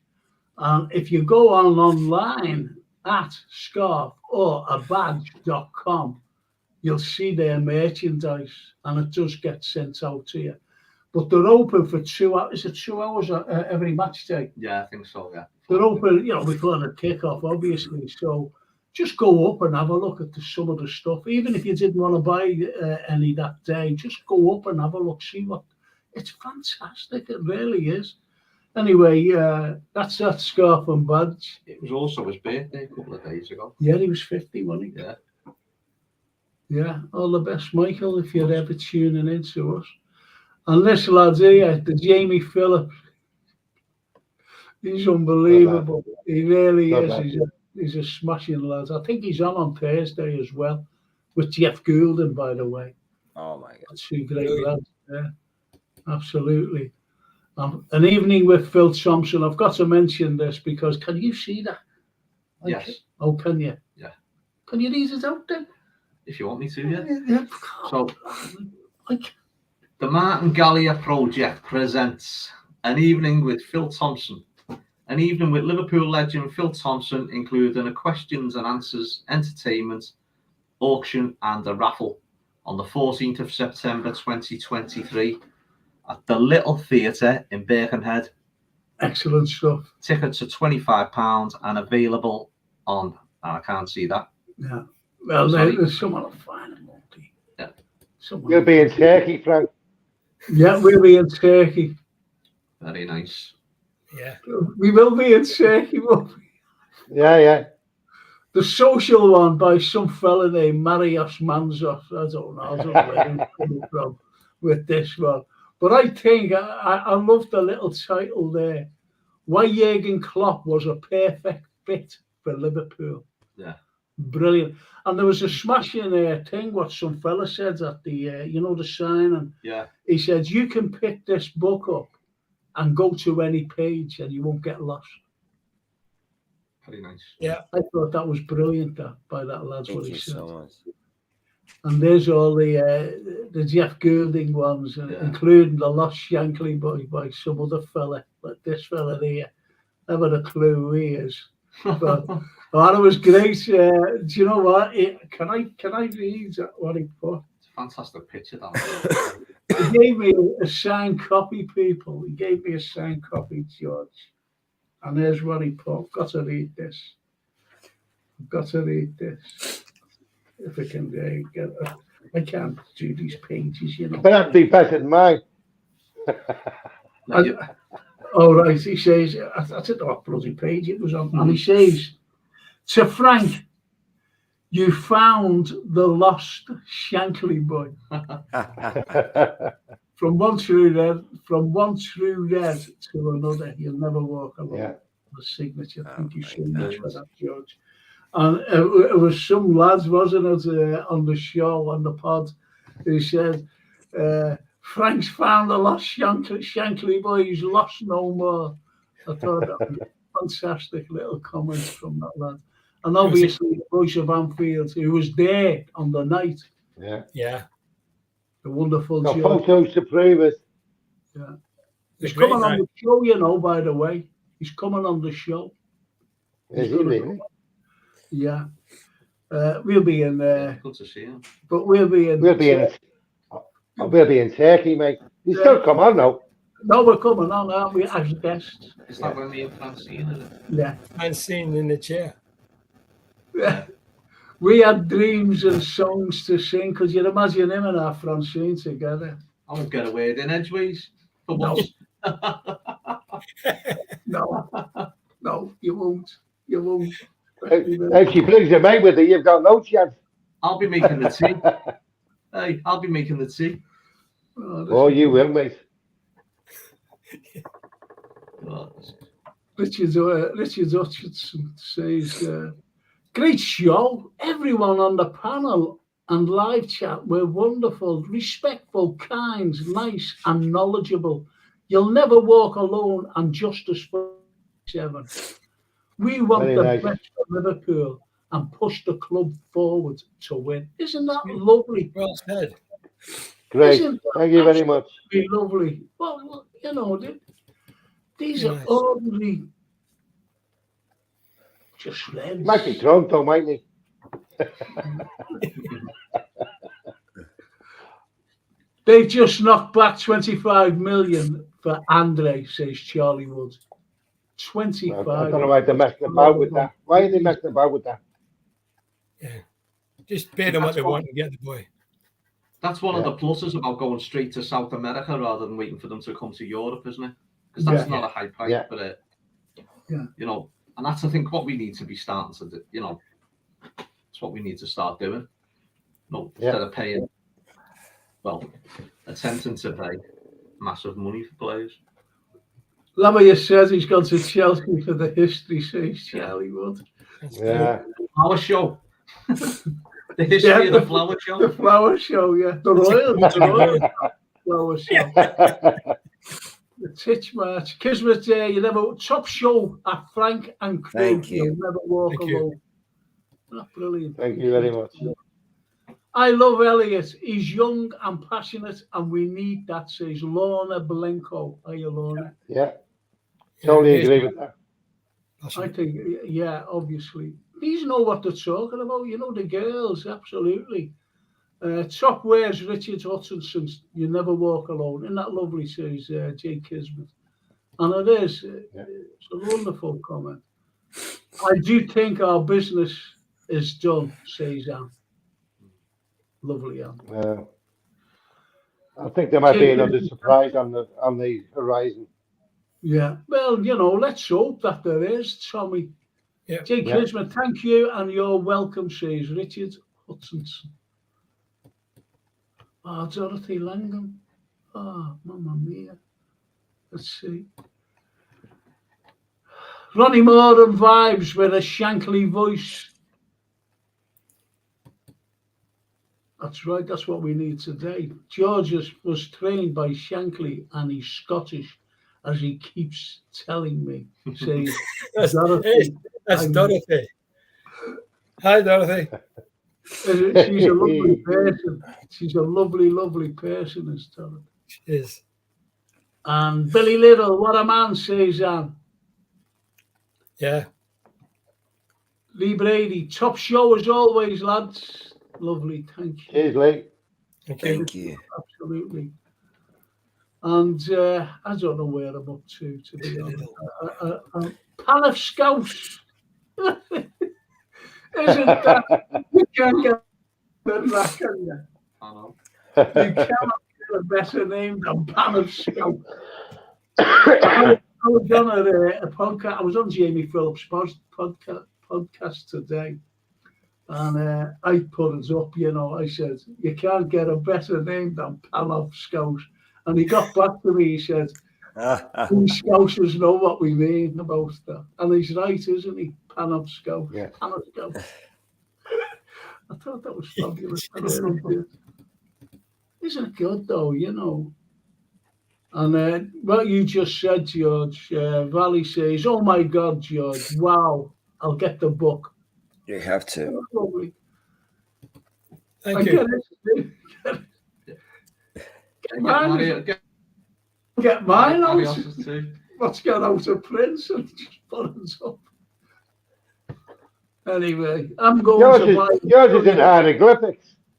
Tommy, we'll have to write one. I wrote one. That's Richard who's going to buy 2 million a year, as Marios. He's going to buy a billion.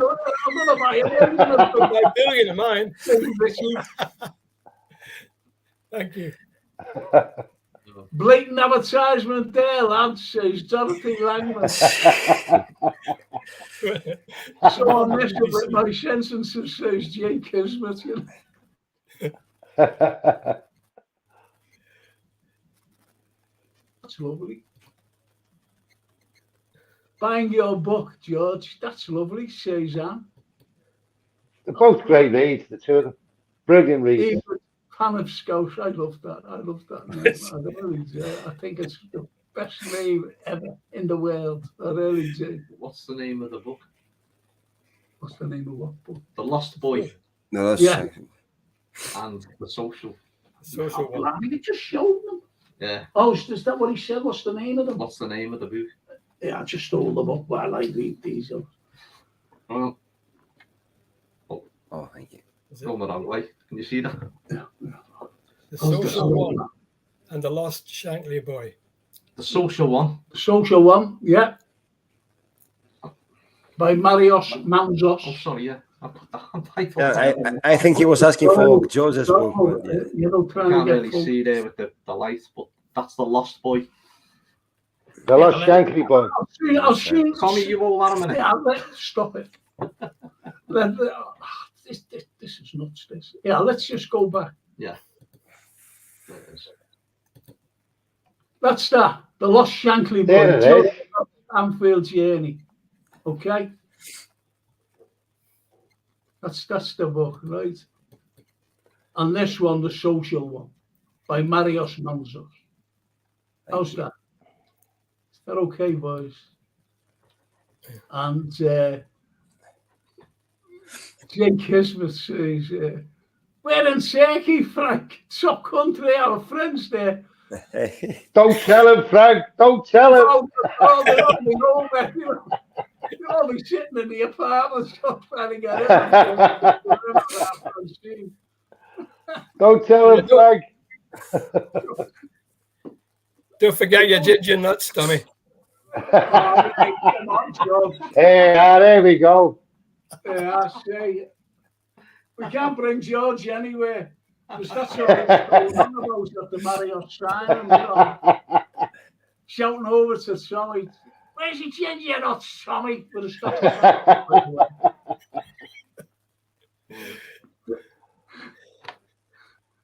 I think I've left my glasses in the Carnarvon Castle.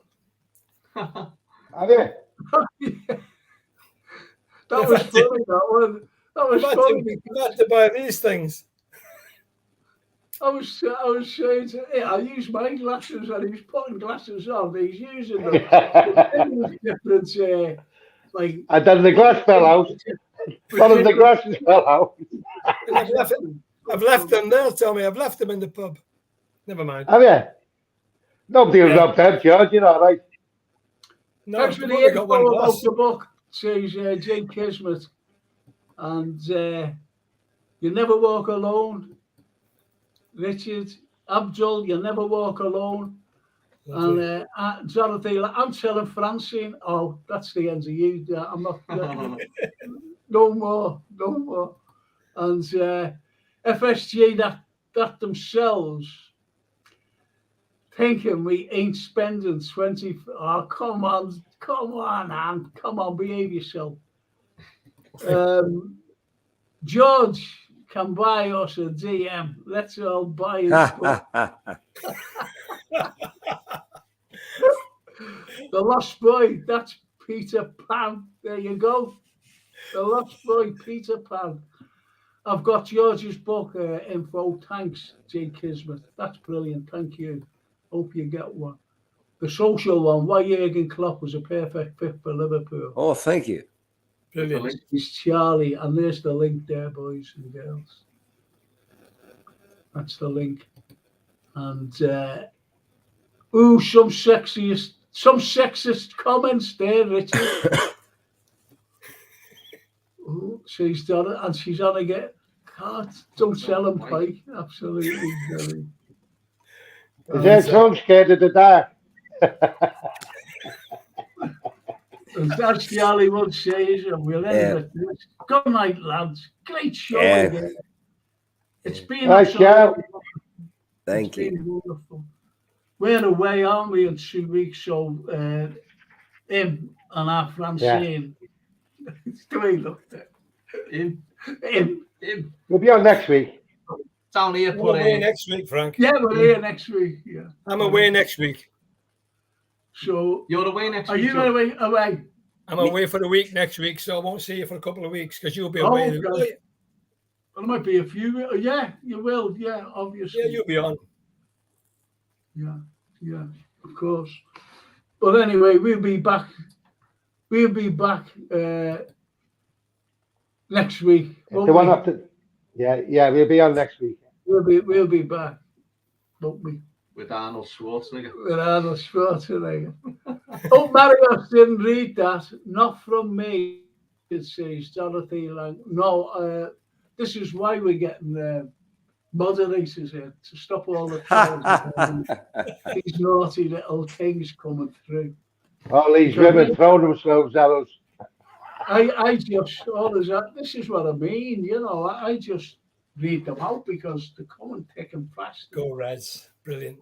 We're going to be getting mobbed if we go down. No, if we go down the shops, we're getting mobbed. Yeah.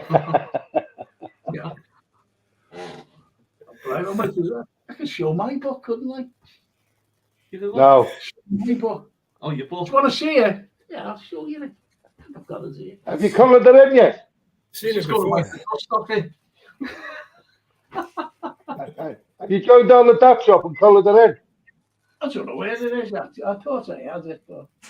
Oh yeah, it's on the top shelf. Where is it? Oh. How did you see that? That's something. I was messing. It was as well. He didn't get that. He didn't get that thing. There it is. There it is. Frank Carson. Frank Carson. No, you're right the first time, George. Oh, yeah, I've got my glasses. He's going to send a copy to Frank Carson's Liverpool. Frank Carlyle. Thank you. Brilliant. He's got a garage full of them. It's all about our history, by the way. Wow, man. And there's Frank with a nice little smile for everyone. Cracking. That must have been a quick photographer. I've got that first one, by the way. Do you know what? It's out of print, It's out of print. I've got it here. I think you actually give it me. I think you actually give me one. Have you got it? Yeah. It's a Nola. I think so, yeah. Well, obviously, I must have done. I think one of you drunken nights. I want to see the outtakes on your program. Yeah. Did you watch it? Did you watch the show last night? I watched a bit of it. Yeah, I did. Yeah, and you seen the outtakes? No, I didn't see the outtakes. I missed it. I want to see got the to watch. outtakes. I believe it's good. Really funny. The outtakes are brilliant. Peace people. Newcastle 0. They are. This is what I'm going to do. Liverpool 2 says Jay Kismet, you never walk alone. Oh, brilliant. Get in there. I certainly hope so. Bless Jay Kismet, bless that valley, peace be with you. You never walk alone. That's lovely. Thank you. You too, lad. That's a good coffee table book, Frank, says Dorothy. Thank you, Dorothy. I really appreciate it. I really do. And Jay Kismet, may God bless and keep thee and thine. love from a What she while. means there, Frank, what she means there, the coffee table piece. You always get them lopsided. Just stick it Yeah. underneath the leg, what's yours?